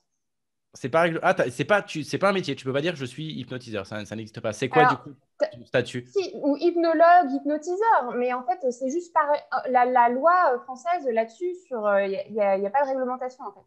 Ouais, t'es auto-entrepreneur, Ok. quoi. Ah oui, ah bah, si c'est par rapport au statut, tu fais ce que tu veux. Si tu Ouais, veux lui, c'est la créer thune une qui l'intéresse, hein, SARL, Jérôme. En fait, lui, il veut trouver un moyen pour te balancer au fisc. En Oui, fait. lui, c'est ce Qu'est-ce qui l'intéresse? Ah bah, moi, je suis réglo, donc de toute façon, il peut toujours chercher à me balancer. Moi, je suis réglo avec moi-même, donc il n'y a pas de souci, je suis alignée. Mais il n'y a pas de réglementation, que ce soit par exemple la réflexologie, mais toutes ces formes de médecine douce, tout ça. Tu vois, Alors, fais gaffe, parce que quand il n'y a pas de réglementation, ils peuvent revenir 6 ans en arrière après. Fais gaffe, nous, on connaît ça. Ah, nous, les joueurs de poker, celle-là, on la connaît. C'est pas grave, après, le mec des impôts, il vient, paf, tu l'hypnotises, c'est Putain, bon. mec de ouf. Mais Voilà. tellement. Bien sûr. Et bien dans ce cas-là, je vais vous donner une technique pour ce genre de choses. Pour que quelqu'un acquiesce quelque chose, vous le faites acquiescer 3 fois. Par exemple, tu lui poses une question, tu lui dis bonjour, comment tu vas? Oui, ça va bien. On est bien on est combien aujourd'hui? On est bien le 21 aujourd'hui? Oui, on est bien le 21. Il est bien 14h14? Oui. Et donc, ça fait 3 fois qu'il dit oui. Et la 4e question, tu lui balances un truc. Et là, normalement, il est censé dire encore oui. Tu vois, il est censé acquiescer. Ça s'appelle le yes Le test. nombre de viols par des joueurs de poker Putain, ça fait des années que j'utilise cette méthode. Et voilà, elle vient de tout Il balancer. fait pareil, mais il fait avec du GHB, ça va Oui. beaucoup plus rapide. Ouais, moi, j'utilise des compléments alimentaires. C'est ça. C'est mieux. Est-ce que tu veux, Chichi, tu veux... Ah non, je voulais... Vas-y. Est-ce que tu as les bouquins à conseiller pour un peu des bouquins qui t'ont marqué? Bazou, Slimane, aussi, ça peut être la question que vous avez aussi adressée. Des trucs qui vous ont marqué pour le mental, le développement personnel, je sais pas, la psychologie, la PNL. Ah, la PNL, mais alors là, il faut s'accrocher. Hein. Mais je crois que le nom est très simple, c'est le grand livre de la PNL. Donc, c'est Catherine Colicchio. C'est le truc qui fait ça. Hein. C'est un pavé, le truc. C'est une brique. Mais il est vraiment génial. Voilà, il est vraiment génial. Alors après, moi, je l'ai lu après ma formation en programmation neurolinguistique. Donc, je connaissais déjà les techniques. Donc, soit il faut s'accrocher, il faut peut-être aller regarder des tutos sur Internet, etc., pour essayer de comprendre les techniques. Mais c'est vrai que ce livre-là est pas mal. Mais après, c'est sur une technique, c'est sur un outil précis qui est la PNL. Donc voilà. Après, au niveau du mental, je vais laisser les autres parler et je vais réfléchir si j'ai quelque chose qui me vient. Slimane, le mental au poker que j'ai lu. Ouais, c'est Jared Tendler, c'est ça? Ouais. Ouais. Version française traduite par Simon, par Peanut. Ouais. Sinon, honnêtement, je lis pas trop sur le mental. J'ai lu un bouquin sur les biais cognitifs, je crois. C'est un truc qui m'a un peu intéressé aussi. Ouais. Dans les biais cognitifs au poker. Pas qu'au poker, du coup, mais dans la vie de tous les jours. Comment induce un call, comment induce un fold. Tu mets un 9 à la fin ou un 7. Ouais, ou voilà, comment un fiche va réfléchir juste quand il n'a pas de technique et juste réfléchir avec son feeling, quoi. Enfin, c'est des trucs comme ça. Mais sinon, non, je l'ai pas trop lu sur le mental. Après, ça peut être Vas-y, conseille-nous un bouquin. Je veux que tu... Un Boulet Bill, tu sais, genre. Un truc, un sympa, tu vois, le tome 3, Tintin dans l'espace. Tintin dans l'espace, non. Là, ou un bouquin technique sur le poker. Après, tu peux ne pas lire, tu as le droit. Je lis pas de bouquin technique sur le poker, mais j'ai lu un livre qui était cool, une histoire sympa, c'est Tuer le père d'Amélie Nothomb, sur un magicien c'est l'histoire d'un jeune qui se fait former par un magicien pour devenir croupier et tricher dans la Bobby's Room. Distribuer les cartes à son mentor, pas mal. Ah, c'est bon. J'ai un peu tout spoil, mais bon livre. Le mec meurt et tout. Et en fait, c'est Doyle Brunson le tueur. Et Bazou, toi, t'as des bouquins un peu comme ça qui t'ont marqué? Sur le poker, je t'avoue pas forcément pas ni poker Cadillac, ni... Non, je sais pas. non, mais quand je dis... Non, le poker, on s'en fout, en fait. Je parle vraiment Que ce soit psychologie, mentale, enfin, développement personnel, des trucs intéressants en fait. Un classique, le pouvoir du moment présent de Eckhart Tolle. Après, quand j'avais commencé à un peu arrêter le poker à un moment, j'avais beaucoup lu de livres de Krishnamurti et de Osho qui m'ont pas mal apporté. Ouais, principalement. Non, le pouvoir du moment présent, Pinos nous en avait parlé il y a 2 semaines. Ah, bah voilà. Bah, du coup, il avait dit que c'était un bouquin qui avait changé sa vie. C'est ça qu'il avait mis un peu à la méditation. Ouais, je l'offre à des amis, moi, souvent, quand je sens qu'ils en ont besoin ou quoi. C'est un livre, il y a un avant et un après pour ça. Du coup, moi, on n'a vraiment pas les mêmes amis. Hein. Putain, moi, j'offre ça, ils m'insultent et ils me disent une bouteille, quoi, putain. Il dit ça, on a vraiment les amis dans les premières pages du livre, il dit il y a un avant et après. Je l'ai commencé, moi, et par contre, c'est quand même... C'est spé, quoi. Ah, je trouve ça assez fluide, moi. En fait, non, mais c'est-à-dire que c'est... Spé dans quel sens? Attends, spé dans quel sens? Je pense en fait, on n'est pas que... C'est spirituel, quoi. C'est plus que de la... C'est plus que de la... C'est pas... Faut pas chercher que de la... C'est pas du développement personnel, c'est vraiment très spirituel, quoi. Bah, le développement personnel... c'est pas forcément spirituel, parce que là, en fait, quelle est la différence parce que le développement personnel, il va sur des choses des fois très concrètes. Mais c'est concret, le spirituel peut être très concret. Tu peux ouvrir une porte et donner du sens à une ouverture de. Enfin, ça peut se matérialiser, se réaliser. En fait, il y a pas de. On croit souvent que la spiritualité c'est quelque chose de très nuageux, etc. Mais non, au contraire, c'est très concret. C'est comment tu vas regarder une personne, comment tu vas manger, comment tu vas. C'est pas souvent en fait. Le problème, c'est que les gens ils amènent la spiritualité comme une fuite, mais c'est parce qu'en fait, t'associes. Je pense que ça, c'est lié au film ou à ce genre de choses, c'est que t'associes en fait la spiritualité à du chamanisme, à des choses comme ça qui sont spectaculaires. Mais je le dis pas forcément dans le mauvais sens du terme. Hein. Je dis que c'est très spirituel et qu'en fait, il y a des moments, c'est limite religieux en fait, si tu veux. Je pense que, tu vois, il va parler de Dieu en disant que c'est pas Dieu des religions, c'est le tout, c'est le grand tout, c'est-à-dire que c'est ce qui relie les hommes entre eux. Mais je dis vraiment, je dis pas que c'est pas bien. Hein. Non, mais moi je dis pas que c'est bien ou pas bien, je discute. Après, tout le monde a sa propre vision de la spiritualité, en fait. C'est juste ça qu'il faut retenir. Par exemple, quelqu'un qui va jardiner, qui va cultiver son potager, ça va être ça, sa spiritualité, en fait. Tout le monde a sa vision, l'important c'est d'avoir sa propre vision. Ça, on appelle ça la weed hein, quand même. Oui, non, mais je suis d'accord. Après, en fait, sa propre.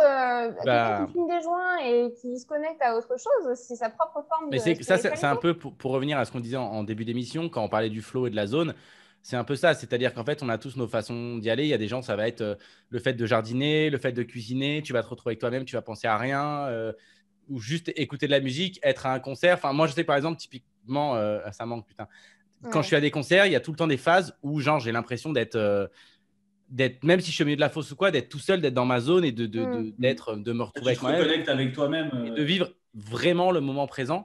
Et il y a peu de choses dans ma vie qui m'offrent ce petit moment qui est éphémère, mais qui finalement est juste incroyable. Parce qu'en fait, le moment où on s'en rend compte de ça, c'est déjà trop tard. C'est qu'on est sorti de ce moment-là. Et oui, comme tu dis, ça peut venir avec. Dans le livre, il en parle un moment de toi, quand tu es en boîte. Il parle ouais. Quand justement, je viens de me rendre compte que le GHB avait fait effet. C'est le meilleur moment. Tout ça, lis-le. Vraiment, ça va te plaire. Je suis au top. Julie, tu as trouvé des bouquins un peu qui t'ont. Il y a le livre. Quoi? Je dis des fois c'est difficile, c'est comme quand on te dit c'est quoi ton film préféré, tu vois, c'est difficile. Non, mais là, il y en a 2 autres qui me sont venus. Il y a le Reprogrammer son cerveau de Joe Dispenza, qui est pas mal, où il y a vraiment moyen d'apprendre pas mal de choses. Alors, c'est un petit peu quantique, voilà, il y a des choses qui sont un petit peu plus orientées physique quantique, mais il y a des choses aussi qui sont pas mal à comprendre au niveau de sa perception de soi et de son subconscient. Donc celui-là, il est pas mal. Et orienté préparation mentale, c'est un très petit livre. C'est Le mental des champions. Sauf que je ne sais plus c'est quoi l'auteur. Mais c'est un petit livre. Il me semble que la couverture, c'est un boxeur. Ça doit être un boxeur dessus. Regarde si je l'ai là. C'est pas... Ah non, je confonds. Je pensais à ça, moi. Ouais, j'ai quasiment tout lu. Non, je pensais Petit livre du talent. C'est Hubert Ripoll. Je sais pas si tu connais, c'est le petit livre du talent dont nous avait parlé, comment il s'appelle, Joao Vieira. Wow. Il a dit que c'était J'étais empressé de l'acheter. Ouais, c'était directement commandé sur Amazon. Il n'a même pas attendu la fin de l'émission qu'il avait déjà acheté le bouquin. Évidemment, mais je disais, et alors, t'es devenu un champion?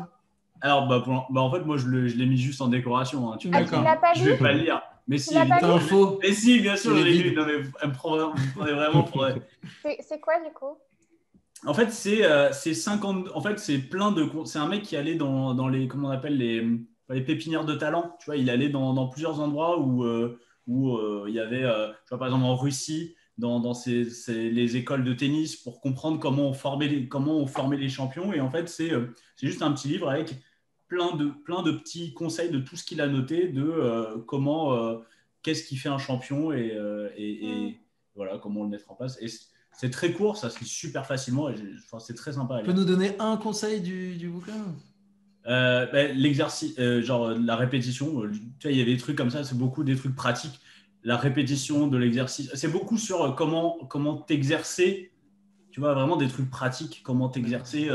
Donc, juste la révision, par exemple, tu sais, genre t'apprendre quelque chose, de se faire tout de suite le lendemain, le surlendemain, puis une semaine après, puis tu vois, tu vois, c'est des trucs comme ça qui me restaient. Après, je l'ai lu il y a, c'était à Dublin, L'émission, c'était à Dublin, ouais, il y a 1 an et demi, là.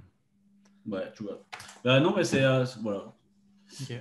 Donc, très bonne émission, d'ailleurs. Si vous voulez écouter, pareil, pour du focus mental, l'émission de Joao. Bazou, je me demandais, est-ce que tu as des souvenirs, est-ce que tu as des souvenirs de de ta carrière poker qui a quand même 10 ans là? Est-ce que tu as des souvenirs de tes plus gros downswing ou je sais pas, ou des mains? Est-ce qu'il y a des trucs comme ça qui restent, qui sont marqués au fer blanc dans sa vie tu vois, on dit souvent qu'on se souvient plus des mauvais souvenirs que des bons souvenirs. De ta carrière poker, c'est quoi au final, si on devait résumer, qu'est-ce qui reste comme bon souvenir et comme mauvais souvenir? Comme bon souvenir, alors c'est pas le poker tout à fait, mais c'est les restaurants avec ce qu'on appelait la MIF à l'époque. Donc les Tristan Clémençon, Clément Thuy, Yann Brossolo qui nous racontait, j'ai l'image de Yann qui nous racontait ces histoires incroyables.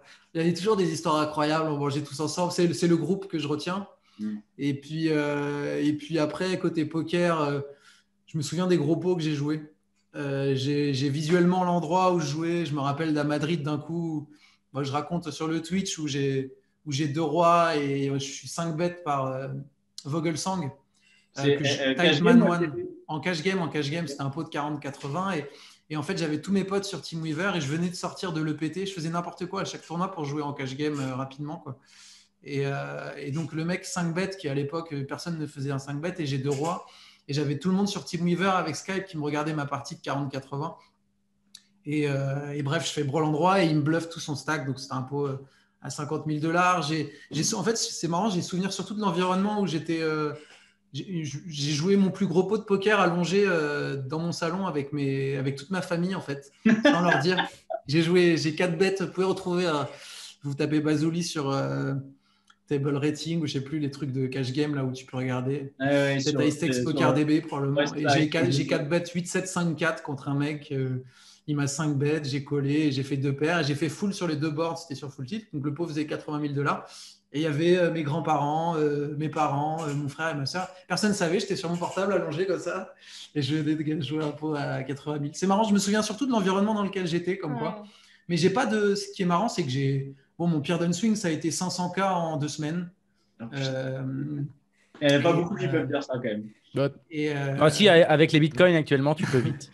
Et c'est marrant parce que ça m'évoque pas d'émotion en fait particulière. Ça m'est assez égal en fait. C'est intéressant. J'ai pas de remords ça me fait pas mal quoi. Alors que sur le moment, je pense que tu l'as fait beaucoup. Enfin, t'as beaucoup swingé pendant toute ta carrière. En fait, c'est ce que disait Anne-Julie. À un moment, j'avais pas de vision du tout. En fait, je jouais par pur plaisir. J'aurais pu garder ce plaisir si j'avais juste ajouté une vision un petit peu long terme. pourquoi je jouais, qu'est-ce que j'aurais pu. Mais comme j'étais vraiment dans le plaisir du jeu, je pensais pas à ça. J'étais vraiment dans la recherche d'émotions, je pense, mais pas au bon endroit. Mais tu n'avais pas d'objectif en fait au final. C'est ce qu'on disait au début. C'était vraiment, tu voulais jouer pour te sentir un peu vivant, mais tu n'avais pas plus d'objectif que ça, quoi, en fait. Ouais. Et puis c'était aussi, je pense, un outil pour moi pour rester dans mon coin aussi un petit peu, vivre des émotions tout seul, tranquille. Ce qui m'a fait devenir très fort, quoi, finalement, mais ça vient forcément d'une forme de fragilité ou de faiblesse qui a fait que je suis devenu beaucoup plus fort que tout le monde, sans vouloir être prétentieux, mais ça va avec un côté un peu, voilà, je voulais faire mon truc dans mon coin, et puis il s'avère que j'étais un peu doué. Et là où je peux apporter maintenant, c'est que j'ai fait toutes les erreurs, en fait. Donc, j'ai pas de regret par rapport à ça, mais j'ai juste pas envie de. J'ai pas envie de me mettre 5 heures par jour dans le nez, le solver dans le nez comme ça, à regarder le solver, à jouer 8 heures par jour.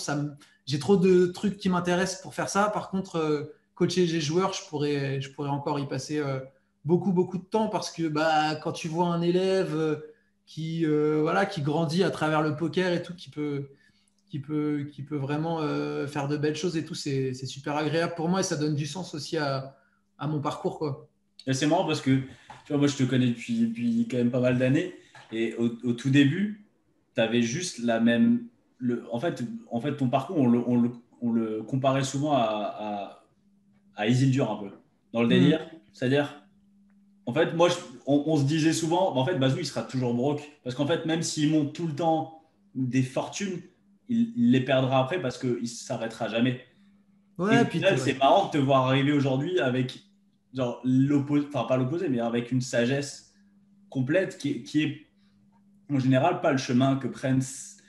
Tu vois, un mec comme Isildur, je suis pas sûr qu'aujourd'hui il est un véritable objectif pokeristique. Oh, détrompe-toi, Isildur, il a fait une thérapie. Ah ouais? Ouais. Tu vois, comme quoi. Et quand je l'ai vu, je l'ai trouvé je l'ai rencontré, c'est Yo Viral qui nous a présenté et j'étais comme un ouf. Je lui ai raconté un coup de poker, j'ai l'impression de vivre un rêve, quoi. J'étais tellement. On a beaucoup joué ensemble. Hein. Il a une aura incroyable. Nous on l'a eu à côté de nous quand on était à Prague, non, à Rozvadov. Ouais. C'est vrai, quand il passe à côté, il y a vraiment très très peu de joueurs qui te font ça. Quand il passe à côté, il a une aura, il a un truc. Il est super sympa en fait, il est super ouvert. Je m'attendais parce que les premières vidéos que tu vois de lui sur le PT, tu comprends même pas ce qu'il dit. Il parle en anglais, mais tu ne comprends pas ce qu'il dit. Il regarde pas vers le bas, etc. Et non, c'est Yo Viral qui m'a gentiment présenté Isildur à Chypre. Et on a discuté, je lui ai discuté d'un coup. Il m'a dit que j'avais bien joué, j'étais super fier. Enfin, bref, j'ai complètement fan, validé. parce que moi, je jouais beaucoup avec lui quand j'étais mineur, hein, concrètement. Lui aussi était mineur. Hein. Je pense que lui aussi. Il y a moyen, ouais. Et il était très très agressif. Et puis après, j'ai suivi tous ses matchs, etc. Bref, et non, ouais, c'est vrai qu'il joue beaucoup plus bas, mais je pense qu'à un moment, tu comprends pourquoi tu venais chercher ça, et en fait, tu veux juste être paisible, quoi.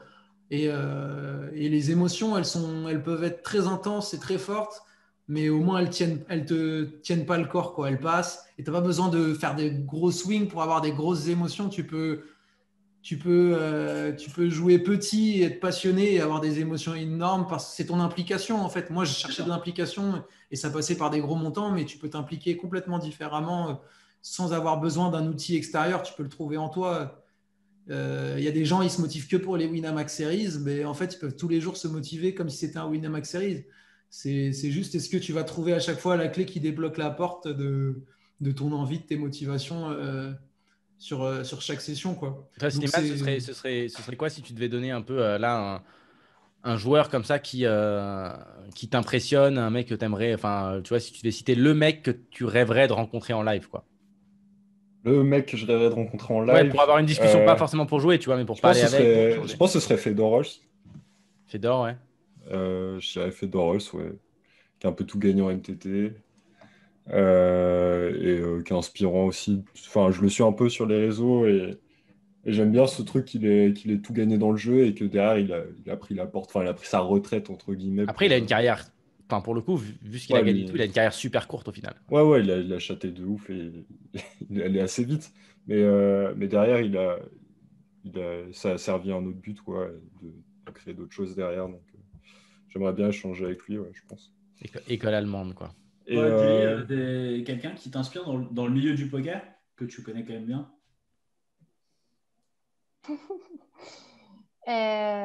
Qui m'inspire ou que j'ai envie de rencontrer? Alors, les deux. Bah, les deux. Ça fera 2 questions. Que j'ai Ça envie de sera le même rencontrer. prix. Que j'ai envie de rencontrer, il y a non, enfin, il n'y a pas une personne en particulier Tu dis qui ça parce que maintenant c'est m'inspire. fait, tu nous as rencontrés, mais voilà, je te comprends. Je te Ouais. comprends. Qui m'inspire.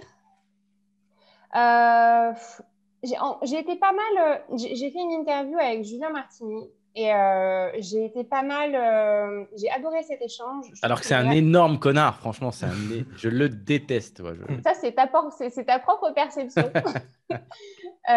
Mais ça m'a inspiré la passion qu'il a en fait. Quand il parle du poker, ça m'a vraiment inspiré. Donc voilà, qui m'inspire, je vais dire Julien Martini parce qu'on a échangé il y a 2 semaines et que j'ai trouvé ça super cool, qui m'a redonné encore un petit peu d'envie d'aller jouer en live là, comme si j'étais pas déjà suffisamment nostalgique. Mais voilà. Ok. Maintenant, on va tester vos compétences techniques. Allez, on est parti. Attends, je partage ça. Hop, le bon écran parce que sinon on est ban. Bon, on laisse Bazou répondre en dernier, par contre. Oui, oui, sinon c'est pas drôle. Alors, on est en tournoi, ouais, parce que Bazou Allez, maintenant salut. fait du tournoi. Non, et non, parce que j'ai triché. J'ai pris une main Voilà. deep en tournoi. Eh oui, regarde les stacks. Ah ouais, 200. En fait, c'est comme si on était en cash game. C'est Il pas n'a pas beau, encore ça. eu le cours de Deep Stacks, Slimane. Hein. Elle est, Ouais, elle est pas belle, la vie. Ah Alors, ouais. on est dans un $300 rebuy online. Ok. Donc, quand même un beau tournoi quand même online. Mhm. On est sur un 8 max. C'est le début du tournoi. Je crois que c'est le deuxième niveau. On a 200 blindes en big blind et on va ouvrir roi 5 de trèfle. Alors, ce qui va se passer pré-flop, il y a le joueur UTG1 qui open à 2,25 blindes, c'est précis. En MP, ça flatte. Tout le monde fold et on ouvre roi 5 de trèfle ici. Slimane, qu'est-ce que tu fais? Je vais call. Ok. Pourquoi tu souffles? Non, non. Ne souffle pas, Non. Slimane, sois précis. À chaque main. Ouais, je souffre. Là, je souffre. Non, je call tranquille. Ok, on colle tranquillou. Anne-Julie? Je coule aussi. Ouais. Ok. Bazou, Ouais, je paye aussi. comment je tapis? Et puis, évidemment, pour gagner, il y a quand Voilà, même, en cash il y a game, quand même voilà. 5 blindes à gagner. Ouais, je pense que pré-flop, il n'y a pas grand-chose d'autre à faire que call. On a une bonne main pour call. On n'a pas envie de squeeze de 100 deep cette main-là. On va call. Passons au flop. Le flop est pas mal. Le flop est vraiment pas mal pour notre main. Donc, je répète, nous, on a roi 5 de trèfle en big blind. Ça a été open UTG1, call MP. Et le flop vient As 4-2 avec 4 et 2 de trèfle. Donc, on a gutshot et deuxième tirage flush. Donc, on est pas mal.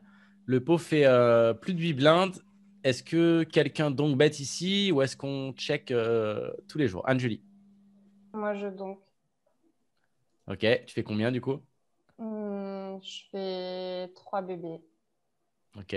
Pourquoi tu donc du coup, c'est quoi ton plan? Parce que le flop est magnifique, quoi. Donc, du coup, le plan, c'est de déjà mettre de l'argent au milieu, voilà, de faire grossir le pot. Ok. Slimane? Moi, je vais checker. Ok, tu check tout ta range ici du coup? Je check toute ma range, ouais. Ok. Bazou? Ouais, pareil, je vais checker. Commence.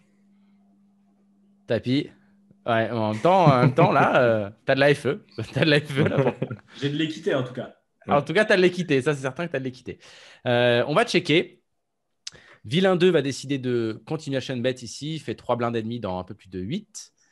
On a MP qui call. Du coup, maintenant, qu'est-ce qu'on fait? Donc, il a fait son continuation bet. Ça a été payé. Est-ce qu'on check call? Est-ce qu'on check raise? On va jamais folder. Slimane, check call, check raise. Ici, quelle école? Moi, je serais de l'école de call. Hein. On a complètement les cotes et alors, je pense qu'on va pas. Enfin, quand Villain 2 c'est bête dans 3 joueurs, il va quand même souvent avoir un as. On n'a pas vraiment des feux ici. Je pense que j'irai juste pour call. Ok. Anne-Julie, imaginons que tu n'es pas donc bet. Du coup, tu as check. Il y a eu 2 bêtes. Tu check call gentiment ou Je colle, ouais. on part pour call? Bazou? Ouais, c'est embêtant. C'est pas un mauvais board de check raise parce que on est les seuls à avoir pas mal de combos de double paire. Donc Même c'est de un. brelan, je suis pas, enfin, je sais pas. Est-ce que ça open 2-2 et 4-4 UTG peut-être en début de tournoi aussi deep, peut-être, mais Ouais, ça peut ouais. open. As-4 suité, As-2 suité aussi vont être joués. Donc, ouais. On Après, a- le problème, c'est qu'on est très très deep et du coup, forcément, si on check raise, on a des mauvais rivers. Enfin, si ça vient un trèfle, on va souvent être payé par As-X à trèfle, quoi. Peut être quand même pas mal dans les ranges. Je sais pas si on accomplit. Peut-être qu'il faudra peut-être un peu moins de. Je sais pas si c'est. Il faudra check raise ce board, mais je pense pas que je le ferai avec cette main. Parce qu'on n'a pas trop d'intérêt à le faire. Turn, il va rien se passer de génial. Je vois pas trop de cartes sur lesquelles on peut vraiment agresser. Ce sera jamais un bon bluff river. Donc j'aurais eu tendance à payer aussi. Mais, Ok. On a 3 check call, comment ouais, je suis assez d'accord avec Bazou. C'est marrant, je repense à une main un jour que j'ai joué et un peu dans ce délire. Et j'avais demandé un conseil à Bazou. Et je t'avais demandé un conseil et on était deep. Et genre, et je sais pas, ça me revient aujourd'hui. Je sais pas, c'est marrant comme il y a des trucs qui reviennent comme ça. Et je suis assez d'accord. En fait, si on check raise ici, déjà, on est tellement deep que, Le problème, c'est qu'on est 200 deep. en fait, on est tellement deep qu'on n'a pas des masses de fois d'équité. Et si le board c'était As de trèfle, 4 de trèfle, 2 de carreau, déjà je pense que ça changerait. On draw les nuts quoi. Ici on ne draw pas les nuts. Et au final, en fait, on a juste masse d'équité et je pense qu'on peut call. On peut call plus facilement quoi. Ouais. Parce que Moi, genre, ça, il y a un trèfle turn, en plus, Mm. on aura juste deuxième nuts quoi. Moi, je suis OK pour check call aussi parce qu'on n'a pas, on n'a pas le nuts draw et qu'on est 200 deep. En plus, en vrai, en gros, là, tu vas jouer soit un énorme pot pour jouer un peu ton tournoi, mais ça change même pas ton tournoi, quoi. Si tu gagnes un énorme pot, quoi, à ce stade du tournoi, c'est pas. Enfin, que tu prennes 50 blindes, et par contre, que tu bustes, au final, vaut mieux rester dans le tournoi. Même, après, c'est un tournoi rebuy, alors peut-être c'est beaucoup plus aggro aussi parce que tu peux re-entry.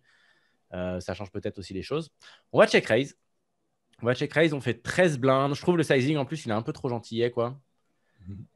Pour le coup, 200 deep ici, au final, c'est pas énorme. On va faire folder le joueur qui s'est bête. Par contre, on va garder le joueur en MP qui call. La turn va être intéressante. La turn est un roi. Donc, elle nous donne une paire. On a roi 5 de trèfle. C'est As 4 2 roi. Il y a toujours le tirage trèfle avec 4 et 2. La turn, c'est un roi de pique. Le pot fait 38 bébés. On en a 185 en stack effectif. Là, on a check raise le flop. On fait deuxième pair turn. Est-ce qu'on décide de 2 barrels? Est-ce qu'on check 100%? Slimane, tu ferais quoi ici?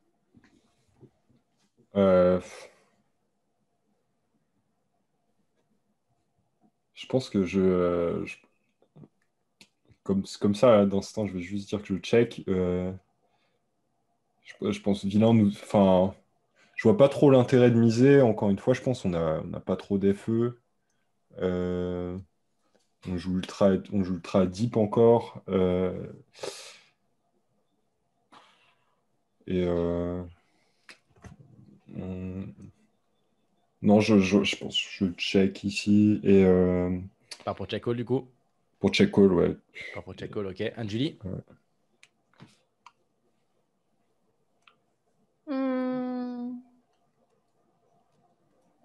Là, tu pourras pas l'hypnotiser, là, ça marche pas. C'est impossible. Online là-dessus, c'est mort. T'as pas de skill. Ouais, je pense que je check. Ok. On part pour checker. Bazou? Ah, j'ai eu l'intuition de faire un. Attends, on voit plus la main là? Oui, merde. Pardon. Ouais, désolé. Elle est pas évidente. Non, j'étais en train de réfléchir déjà à la range de Villain, quoi. J'ai l'impression il a quand même peu de flush draw. Il reste. Et c'est pas sûr qu'il les. Bah, si, il va les call quand même. Dame, valet de trèfle, valet 10 de trèfle, 19 de trèfle. Ah, il a peut-être des As-X de trèfle aussi. Et les As-X de trèfle. Et après, c'est des mains super fortes. Je suis même pas sûr qu'il colle un As juste. Après, moi, j'ai l'impression que pré-flop, t'as aucun As off, quoi.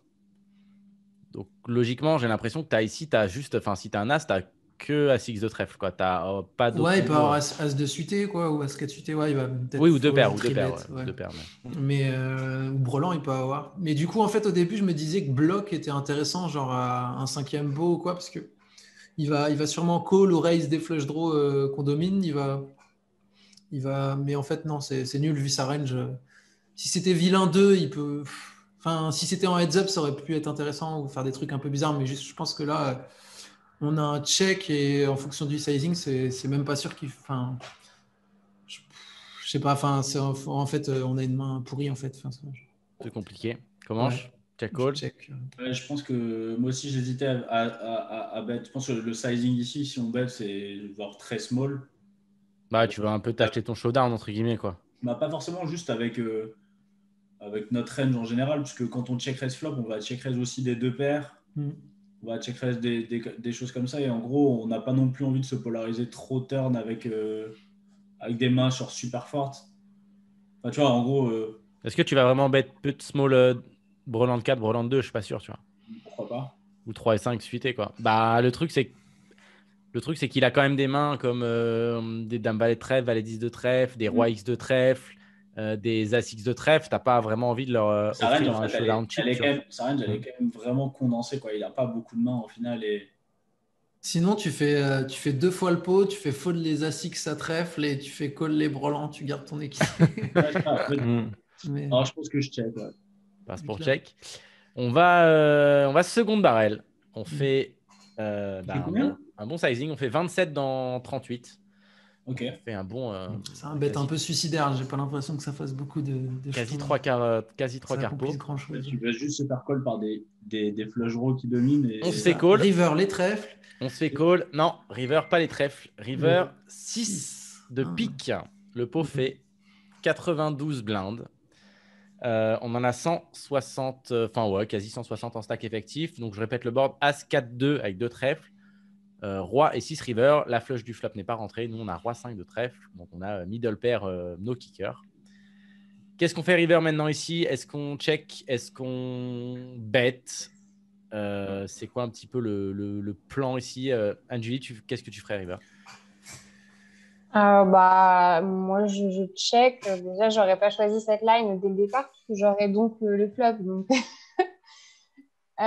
du coup, là, je check. Pour moi, c'est bah, le mec je le vois sur un brelan de toute façon. Ok. Tu pars Donc je pour, check et j'ai perdu. Ok. Slimane?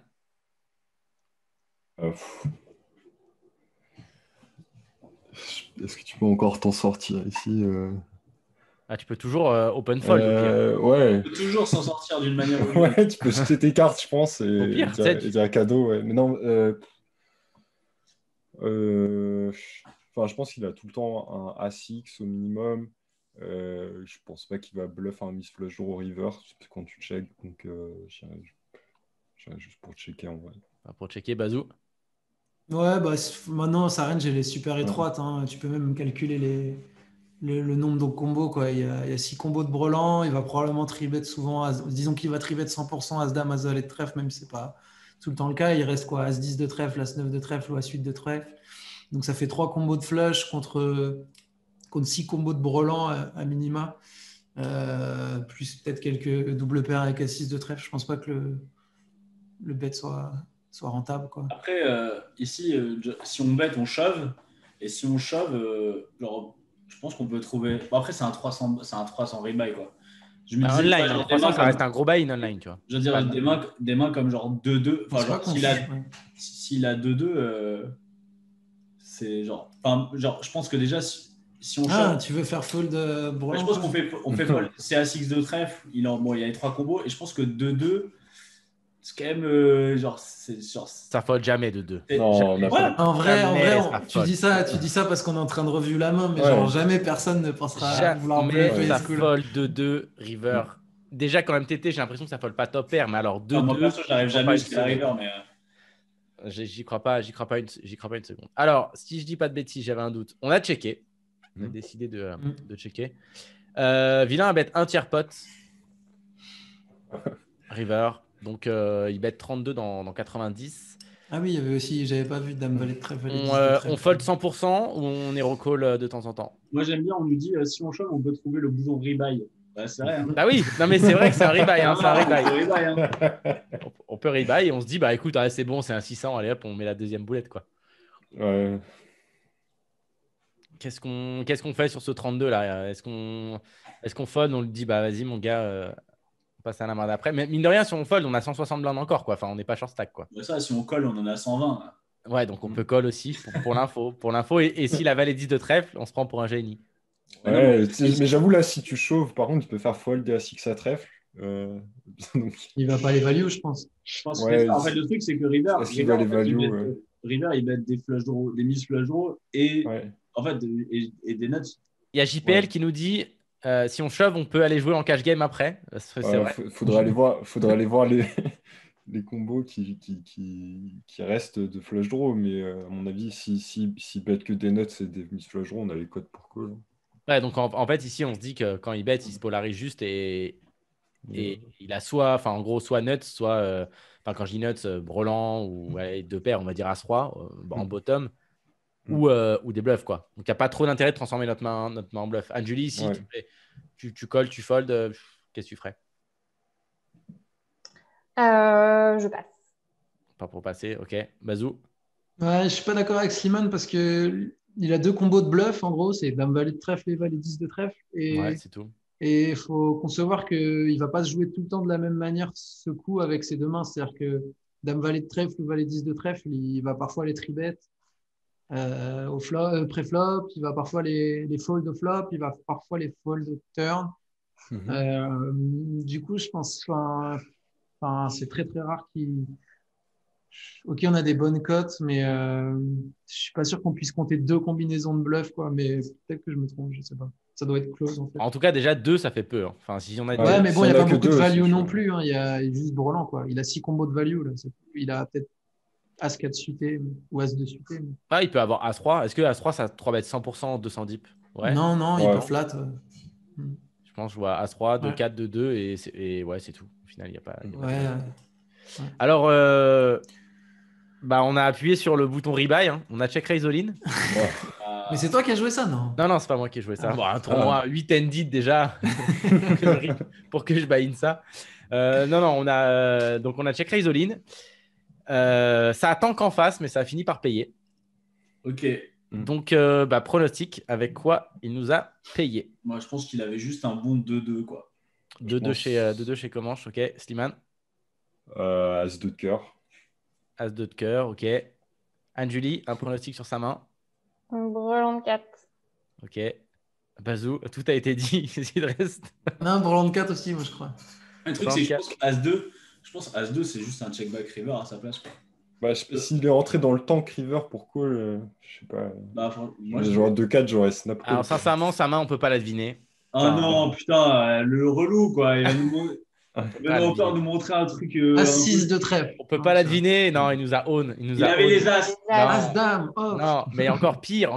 Il nous a own. As-5 suité. Roi Valet. Vous l'avez pas dit. Il avait As-3 de trèfle. As-3 de trèfle. Et je sais pas pourquoi il bet river. Je comprends pas.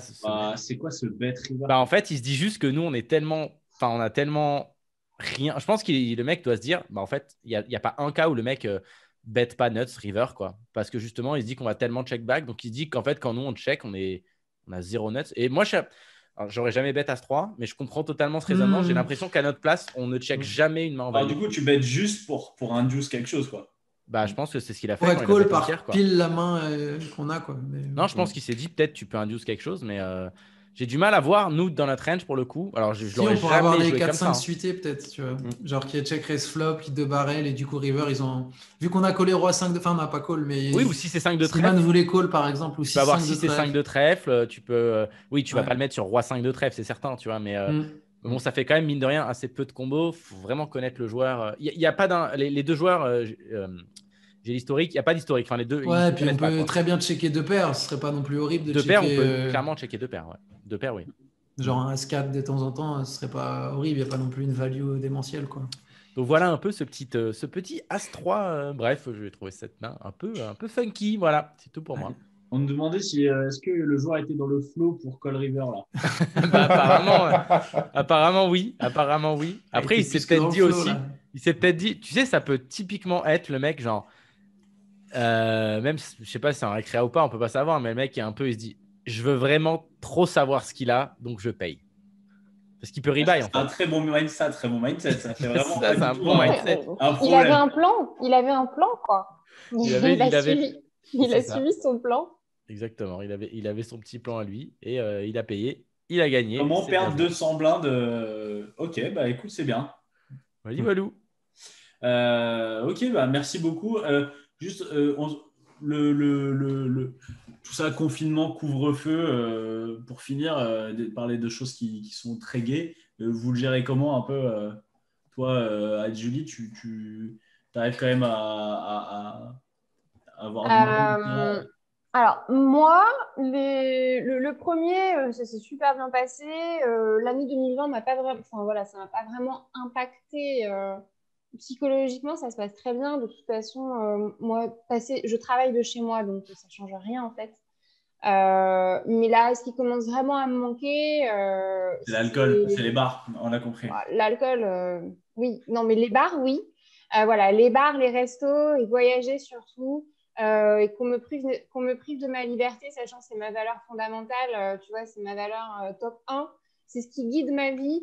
Donc ça, je commence à bouillonner un peu à l'intérieur par rapport à ça. D'accord. Bazou, toi, comment tu gères un peu couvre-feu les confinements successifs, les peut-être prochains le fait que tu sais il y a un peu cette ombre d'un prochain confinement. Est-ce vraiment une ombre? Est-ce vraiment une ombre? Je me suis mis à lire pas mal de choses. Du coup, là, je me suis passionné.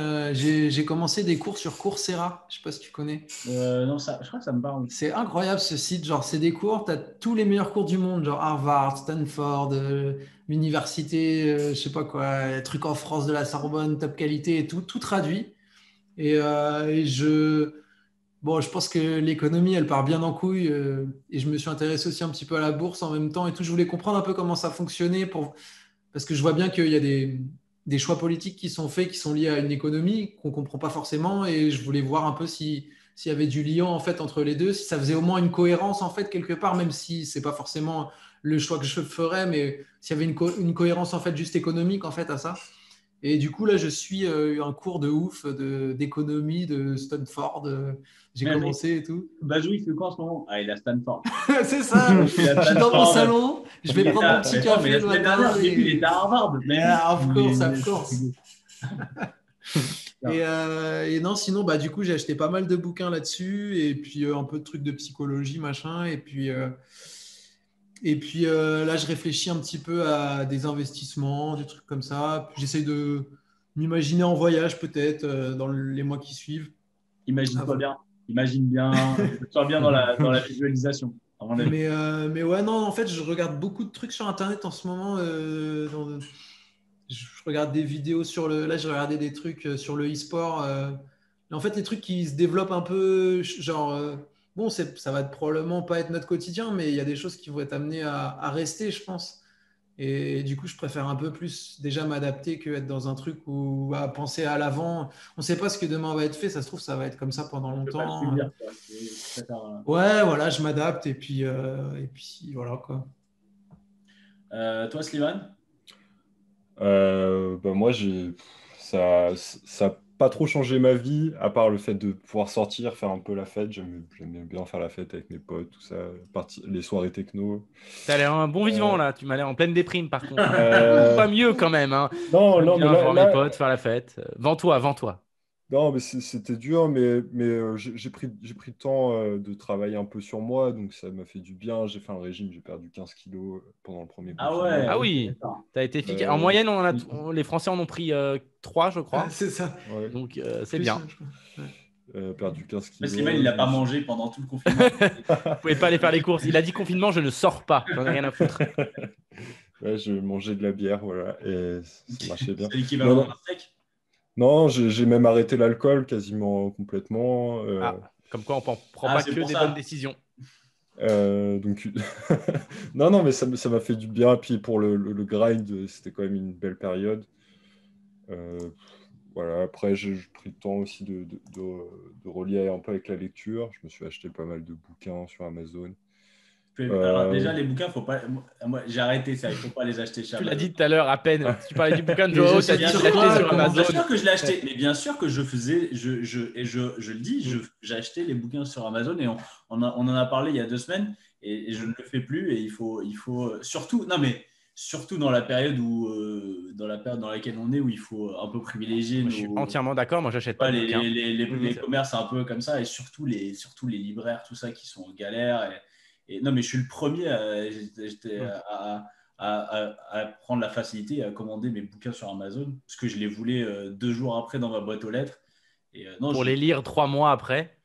Mais c'est faux. Un an après. Déjà, en général, je les achète, je les mets juste dans ma bibliothèque. Pour que ça C'est comme les masterclass. Tu les achètes pour dire je l'ai, puis tu les regardes 8 ans après.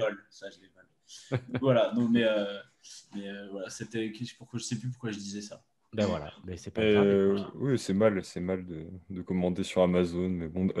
Non, ce qui est mal, c'est de dire à notre auditoire que tu as arrêté de dire que tu as arrêté l'alcool. Surtout, ne faites pas ça. Ok. Prenez les conseils poker, mais n'arrêtez pas l'alcool. Exactement. Et par contre, joue des tournois dès demain. Tu peux te faire plaisir. Et à mon avis, dimanche, tu peux shipper un truc. Ouais, Parce qu'il faut le dire quand même, la semaine dernière, on avait reçu Nicolas Burtin et Illico Busto. Et Nico, ce week-end, il a pris 32 patates. Donc voilà. Comme quoi, même quand on n'est pas sur les fauteuils rouges. Pourquoi Bazou, il passe tous les 6 mois là. Et voilà, il y a un petit run. Il y a un petit run CP Radio. On me dit que je vais ship sans cas là. C'est la base. Le petit run CP Radio, quoi. Écoutez, merci beaucoup, mesdames et messieurs. Merci beaucoup, Anne-Julie, Bazou et Slimane d'avoir été avec nous ce soir. Merci. C'était très cool. On vous souhaite plein de réussites pour la chaîne Twitch. On veut voir des vlogs de la villa. Ah ouais, on veut la gaming house, là. On veut des trucs là. Qui se remet à l'alcool. On veut des TikTok bourrés de Slimane et des trucs. Ah, c'est ça. TikTok carrément. Ah ouais. Comment j'ai repris 15 kilos en une semaine. Enfin, voilà, on veut tout ça, nous. Sans variance. Genre vraiment le petit ça marche. Donc voilà. Et puis on se reverra très bientôt, j'espère. En tout cas, le plus vite possible.